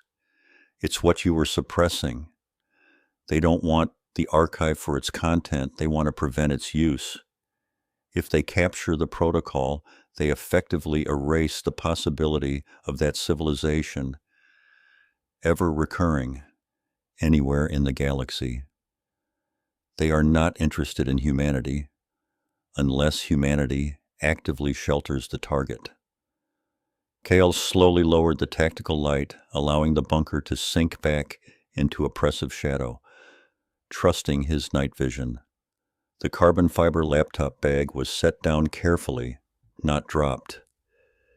He pulled out a small, specialized sensor brick and affixed it magnetically to a load-bearing pillar near the entrance. The screen immediately lit up with environmental data: high humidity, stable structural integrity, and, crucially, zero residual Ophidian signature. But the proximity alert, the one reading the broader electromagnetic disturbance of the approaching hunters, was already creeping up. 20 minutes was optimistic, Kael muttered, reading the telemetry. He swept the beam high, confirming the immense ceiling height and the thick shielding concrete. This bunker was built pre-arc, right? Deep isolation protocols against EMP. If we can get power, we can use the density of the structure against them. Rusted hinges screamed in protest as he forced it open. He began assessing the tangle of thick, colored wires, his mind racing, compartmentalizing the terrifying cosmic stakes into actionable, solvable engineering problems. He needed to turn this concrete sarcophagus into a fortress, and ideally, a relay station. Lyra watched Kael's methodical approach, observing the intense gray-green of his eyes as they scanned schematics taped inside the panel door, schematics that were decades obsolete, but fundamentally sound. She produced a small object from a hidden internal pocket of her coat. The protocol device. It was smaller than Kael's palm, shaped like a perfectly smooth, dark stone seed, pulsing with a faint, almost imperceptible internal light that didn't obey the laws of physics he understood. "This is the protocol, Kael. The arc seed," she confirmed, holding it out briefly before securing it again. "It requires massive power, far more than the arc's utility grid can offer discreetly. It needs to be activated at specific nodal points, historical human centers of gravity. If the Ophidian sees it, they shut down the possibility of recovery. If it is destroyed, it scatters the data, but renders the protocol useless for activation. My mission wasn't just survival, it was activation." She stepped closer, lowering her voice, the sincerity in her alien features overwhelming. "When I was linked with your network through your laptop, I was looking for the oldest, deepest communications infrastructure remaining in the city. I found a trace of something called the Zero Line, an unmapped optical trunk abandoned when the Ark was constructed. It ends here." It's a relic, exactly what he needed. The Zero Line, analog, insulated, virtually invisible to modern digital sweeps. He grabbed a multi-tool and began stripping the main power bus wires within the panel. He needed to reroute the internal power flow directly from the defunct Tier 1 generator's battery bank. A massive, forgotten acid cell stack he spotted tucked away behind a partition wall. Just as he cut the final insulation, the sensor brick he'd placed by the door screamed. The proximity alarm, once slow and steady, had become a rapid, urgent stutter. Kael froze. He checked the display. The signal resolution had jumped exponentially. They adapted. They anticipated the suppression. The display showed localized ground, penetrating radar signatures, impacting the immediate upper concrete layer. They weren't just searching for the trace anymore. They were mapping the volume of the bunker. "We have less than 3 minutes before they attempt a direct physical breach of the zero-level ceiling above us," Kael stated, his tone flat, devoid of panic but laced with absolute, lethal concentration. Kael didn't wait for Lyra's confirmation. He sprinted toward the partition wall, pulling his light source off the beam and directing it at the immense battery bank. The cells were old, leaking acid, but still humming, with latent, ancient chemical potential. He found the terminal posts. Thick, oxidized copper. He needed a direct surge, bypassing all the defunct safety relays. "I can tap maybe 15 seconds of raw, unstable current, enough to slave the arc seed onto the Zero Line." He ripped a heavy copper grounding strap from a dead machine, prepping it for the connection. Lyra pointed across the bunker floor toward a far, heavily bolted conduit running into the foundational earth. "That conduit is the sheath. The terminus is deeper, shielded within that wall section." Kael stared at the thick, unyielding concrete wall. Biometric lock. In 3 minutes, he looked at Lyra, his face grim but resolved. "That's what you're for, then," he said, not as a question, but a directive. He knew her kind had technology that often appeared magical. You opened the door. This was beyond trust. It was symbiosis, driven by impending obliteration. He trusted her alien knowledge completely, because the consequence of doubt was extinction. Lyra reached the targeted section of the wall first. The concrete was monolithic, but a small, recessed panel, disguised expertly, registered her presence. Her hand, perfectly steady despite the cacophony of incoming physical stress signals vibrating through the foundation, settled over the panel. Kael could see the faint, cold light emanating from the arc seed beneath her coat intensify slightly as she interfaced with the ancient mechanism. A low electronic hum, a sound unlike anything Kael had ever registered, resonated from the wall, and the heavy slab of concrete sealing the zero-line recess began to grind inward, revealing a small chamber filled with glowing, dust-covered, fiber-optic termination racks. It's open. The connection port is inside. Kael nodded sharply, already back at the battery bank. The sounds from above were now unmistakable. Heavy drilling, cracking concrete, the high-pitched whine of sophisticated tunneling equipment.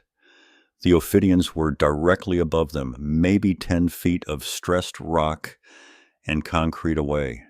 Kael braced himself, connecting the heavy copper strap to the positive terminal of the battery bank. I initiate the surge on your mark. One shot, Lyra.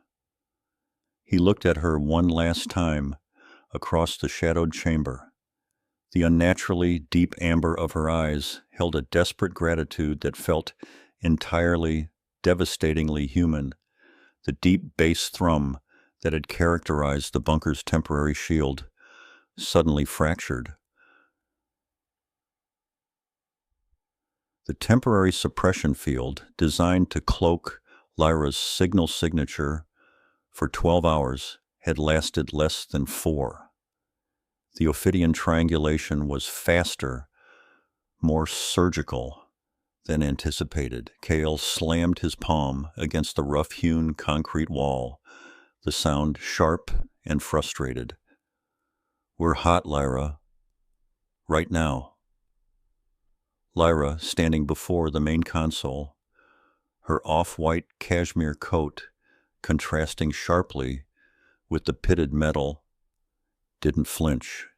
Her deep amber eyes, the vertical striations momentarily catching the harsh emergency light, were focused purely on the archaic controls.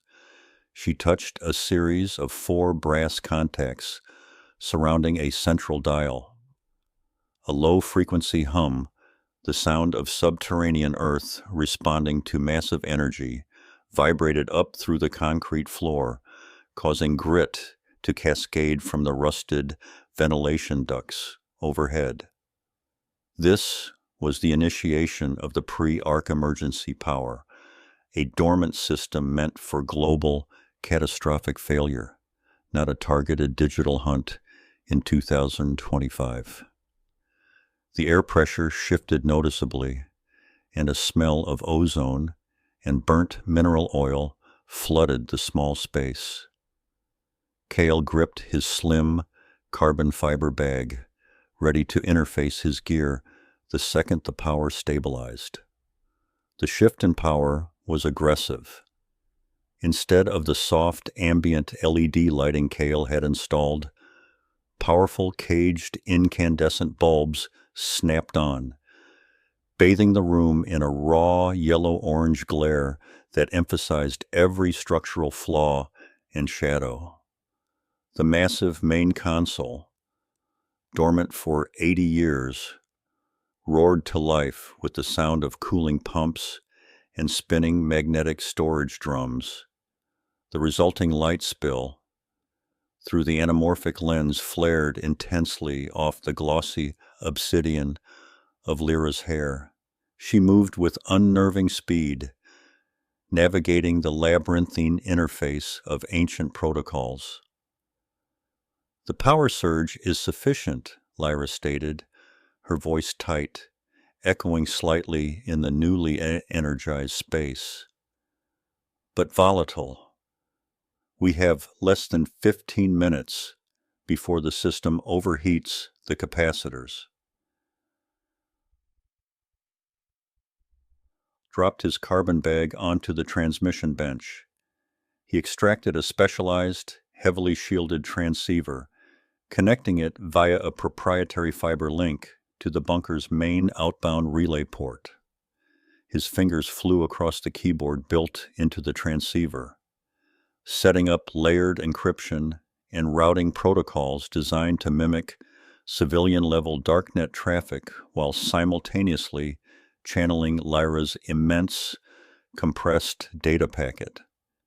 This wasn't just downloading a file. It was broadcasting a cultural supernova. Kael glanced at the clock. 4:17 a.m. The world outside remained oblivious to the war being fought within 50 feet of solid bedrock. As Kael finalized the routing matrix, he looked up at Lyra, noticing the strain etched around her unnaturally perfect features. "Tell me the full consequence of this, Lyra, not just the risk of them finding the data." Lyra paused, her hand hovering over the execute command on the console. The amber of her eyes seemed to absorb the surrounding light, darkening to the hue of cooled lava. "The data packet, Kael, is a seed, a blueprint for a destroyed civilization, protected by layers of mnemonic encoding keyed to my specific biological signature. To transmit it, I must become the beacon. I must synchronize my neural pathways with the core output stream, providing the kinetic energy needed to overcome the universal static and ensure propagation through a wide-spectrum quantum entanglement link." A sharp tremor ran through the bunker. It wasn't the internal power. It was external, deep and resonant. Kael's jaw tightened. "They're not waiting. They detected the initial surge and are focusing energy on this quadrant." She nodded gravely. "Then the cost is calculated. If I fail, the seed dies with me." Lyra initiated the sequence. With a smooth, almost liturgical movement, she placed both hands flat onto a circular glass plate inset into the console. The moment she made contact, a soft, internal light erupted from the plate, tracing patterns along her forearms, visible through the sheer silk of her dress sleeves. Kael watched the diagnostic screens on his transceiver surge. Data transfer rates exploded beyond any terrestrial metric, gigabytes per second, spiking into the petabit range. Lyra's breathing became shallow and quick. Her focus was absolute, her body rigid as a conduit. The energy wasn't just visible on the screens. Kael could feel the static charge building in the air, raising the short hairs on his arms. The noise level became unbearable, the roar of the cooling systems competing with the furious chatter of the transmission hardware. Then Kael's secondary monitoring software, running deep analytics on global network anomalies, screamed a warning. 3 distinct, highly specialized electronic signatures materialized instantaneously in the near-Earth Lagrange points. Not just detection, coordinated immediate response. The hunters were moving on the transmission source. He typed furiously, adjusting firewall protocols, trying to cloak the signal's destination, even as Lyra sacrificed her location to send it. The full magnitude of the Ophidian reaction hit 5 minutes into the transmission. Kael wasn't just tracking distant satellites. The effect became local and physical. A powerful acoustic pressure wave, far too low for human hearing, but palpable in the gut, vibrated through the bedrock. It was the sound of something immense, moving unnaturally fast, approaching the site. Kael checked the seismograph reading on his system, a localized, high-amplitude event centered directly above their coordinates, mimicking a rapid, controlled micro-impact. Lyra, they are deploying kinetic countermeasures or scouts. The data transmission meter stood at 67%. It wasn't enough for full fidelity, but it contained the essential core. Lyra couldn't respond. Lost deep within the synchronized stream, Kael made the executive decision. He couldn't risk having the data corrupted or captured by letting the transmission run its course. He initiated Protocol Chimera, an aggressive, designed-to-fail shutdown meant to mask the final destination by abruptly cutting the power, generating a massive electromagnetic pulse spike and destroying the physical transceiver in the process. Kael braced himself, pushing the execute command for Chimera. The resulting electromagnetic pulse was violent and instantaneous. Every light source in the room, save for Kael's specially shielded techware indicators, shorted out in a burst of sparks and ozone. Darkness descended, momentarily absolute, before the old bunker's chemical safety lamps, powered by separate battery banks, clicked on, casting long, wavering shadows across the floor. The immense roar of the main power generator choked, sputtered, and died. Silence. The sudden void of noise was terrifying. Lyra's hand slid off the glass plate, and her body listed sideways, catching herself against the metal console with a gasp. Her breath hitched, ragged and painful. Kael was instantly at her side, steadying her. "Data sent, Lyra," he demanded, his gray-green eyes scanning her face for injury. She nodded weakly, her perfect symmetry momentarily flawed by exhaustion. "The core, the foundation, is out.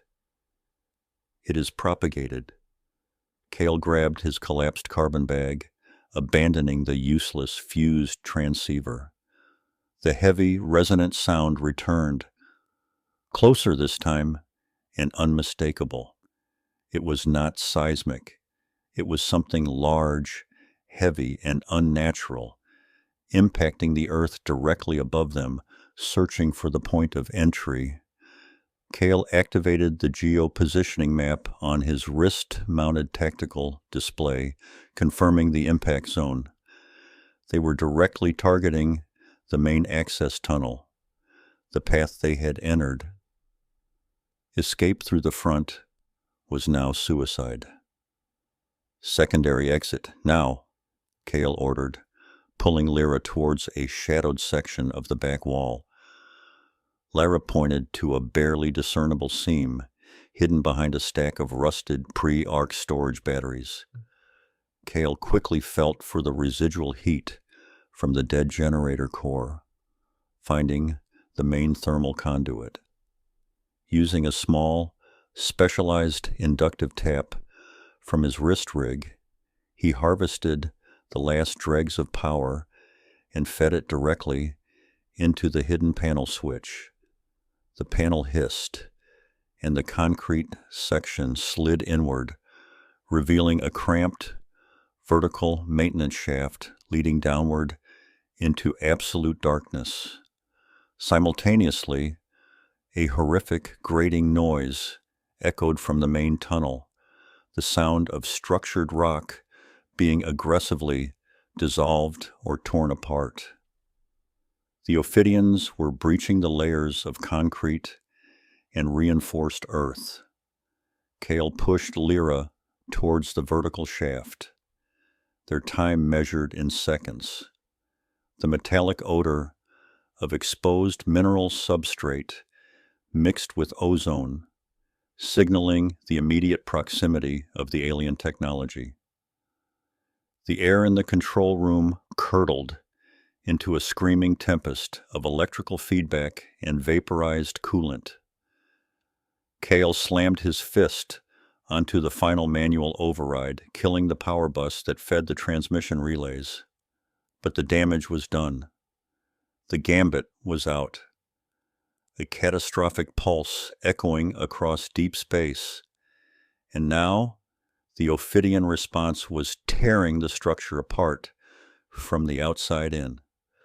Above them, thick structural girders groaned, emitting sounds less like metal fatigue and more like living agony. A high-pressure steam line ruptured 6 feet away, atomizing the harsh, halide light into a blinding white fog that coated everything in sweat and condensation. Kael snatched the carbon fiber bag, which felt feather-light despite containing the secondary drive, a contingency backup he never thought he'd need.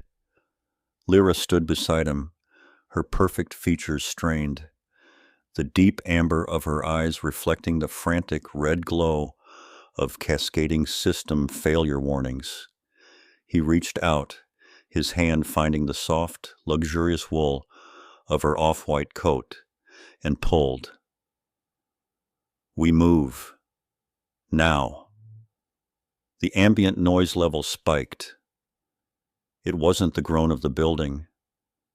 It was a distinctive, high-frequency whine.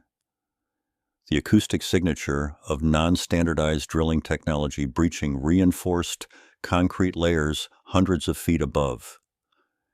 The hunt had begun, and they were already running on borrowed milliseconds. Kael navigated by instinct, fueled by ancient schematics memorized years ago. He kicked open a rusted maintenance panel disguised as a ventilation grate, revealing a narrow, dust-choked service passage leading downward, away from the core collapse. Lyra slipped through the tight opening with an unsettling, fluid grace, her cashmere coat brushing against the grime-caked metal without snagging. He followed, struggling to keep his laptop bag flat against his back. The passage was dark, lit only by the distant, dying light of the upper bunker level, a cinematic stretch of orange light against deep blue shadow. "Keep low, keep quiet," Kael hissed, though the structural noise was loud enough to mask a riot. The high-frequency whine grew louder, sharper, now accompanied by the shattering impact of dense material removal. They were closing fast. Kael triggered a small explosive charge placed minutes earlier near the junction box they had just abandoned. The resulting concussive blast was muffled but effective, rocking the tunnel and momentarily silencing the pursuit. "That bought us 30 seconds, maybe less," he stated, pushing forward into the darkness where the tunnel narrowed further, feeling the sting of panic beginning to claw at the edges of his focus. The tunnel became a pressurized coffin. Kael could taste the particulate matter in the air, old insulation, pulverized concrete, ozone. He felt Lyra's breath hitch just ahead. Not from fear, but concentration. She moved with an economy of motion that belied her apparent physical fragility. They reached a vertical conduit access ladder. Kael climbed first, his muscles burning from the sudden exertion, the heavy boots finding purchase on the slick rungs. He reached the higher platform, pulling himself onto a ledge overlooking a vast subterranean water catchment basin. The air here was fresher, cold and smelling of mineral dust. Lyra ascended effortlessly, her hands gripping the rungs with an unnerving strength. She paused, tilting her head slightly, those unnaturally deep amber eyes scanning the shadows below the platform. They bypassed the choke point. They moved too quickly for conventional methods. Her voice, though a whisper, cut through the residual ringing in his ears. He understood. Chaos was the only element they could control.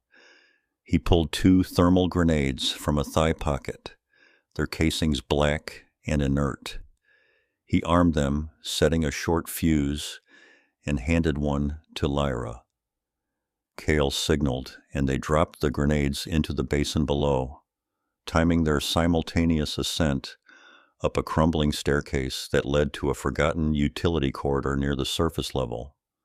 The resulting explosion was tectonic, a massive bloom of searing heat and noise that vaporized the water and turned the metallic structure of the basin into shrapnel. The force slammed Kael against the concrete wall, stealing his breath. He heard Lyra cry out, a sharp, non-human sound quickly suppressed.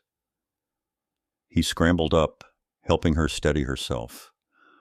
Her off-white cashmere was smudged with fine soot, a heartbreaking contrast to its initial pristine state. Commanded, his hand gripping her elbow. The infrastructure reacted violently, she replied, ignoring the question. The vibrations will carry far. We have approximately 45 seconds before localized surveillance is directed here. They burst into a narrow, abandoned corridor, a relic of 1980s construction, thankfully located outside the primary bunker blast radius. The end of the corridor was sealed by a thick steel vault door, the final barrier to the surface. It was rusted shut, secured by a mechanical lock the size of a dinner plate. Kael didn't hesitate. He pulled out a customized plasma torch, a necessary tool for any serious archiving job, and began cutting the locking mechanism. The torch emitted a blinding blue-white arc, momentarily overwhelming the moody color grading of the environment, throwing harsh, moving shadows across their faces.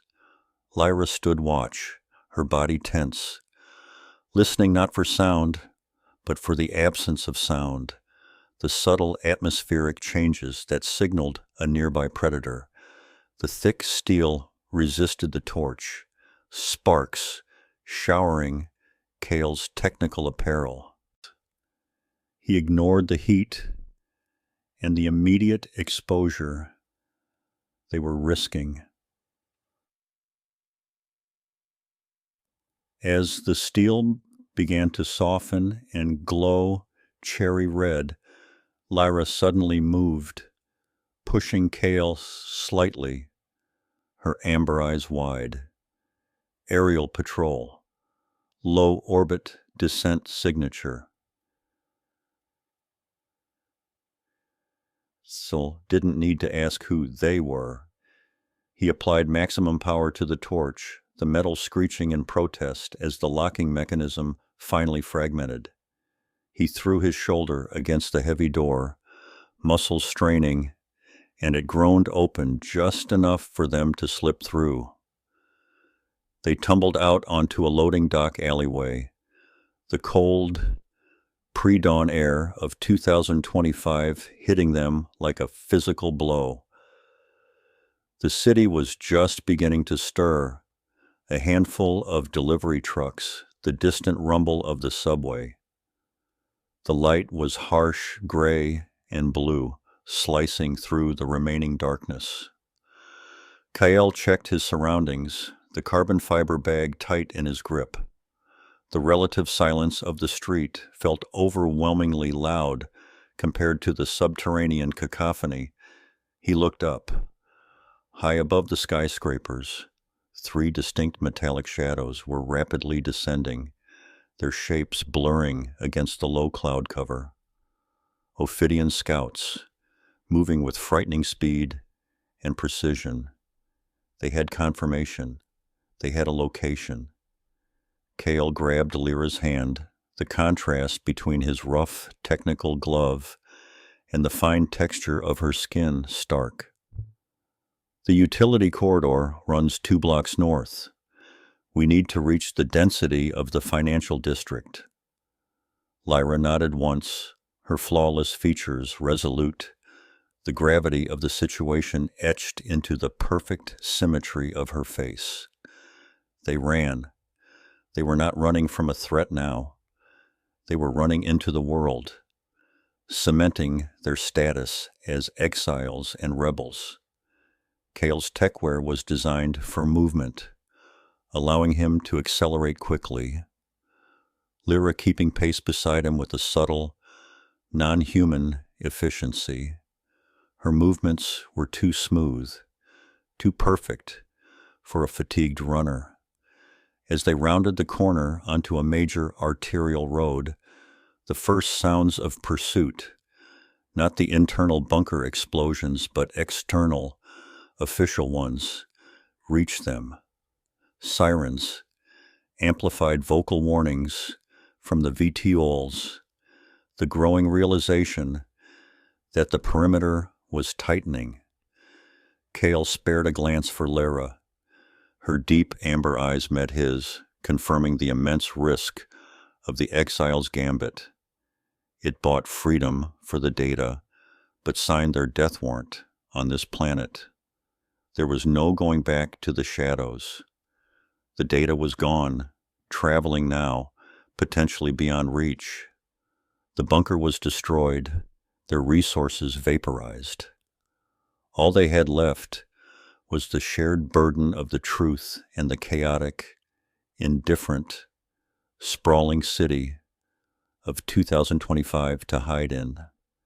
The archive ends here, the hyperrealism dissolving into the static of a closed transmission log. The cinematic frame tightens on a solitary, encrypted file log located deep within a decentralized darknet archive cluster. Kael's final hurried text input appears. The asset, Lyra, is secured. The payload, Exile's Gambit, is dispersed. Initial contact vectors confirmed immediate, aggressive pursuit, high-grade surveillance, and tactical acquisition units deployed. The bunker is a total loss. Status, fugitives.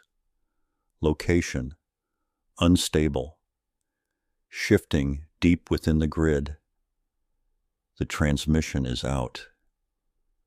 We wait now for the echo. A final shot of the city, viewed from a high vantage point, the chaotic architecture of 2025 concealing the 2 small figures who just ensured the planetary equivalent of nuclear winter, ready for the next phase of the war they unknowingly started.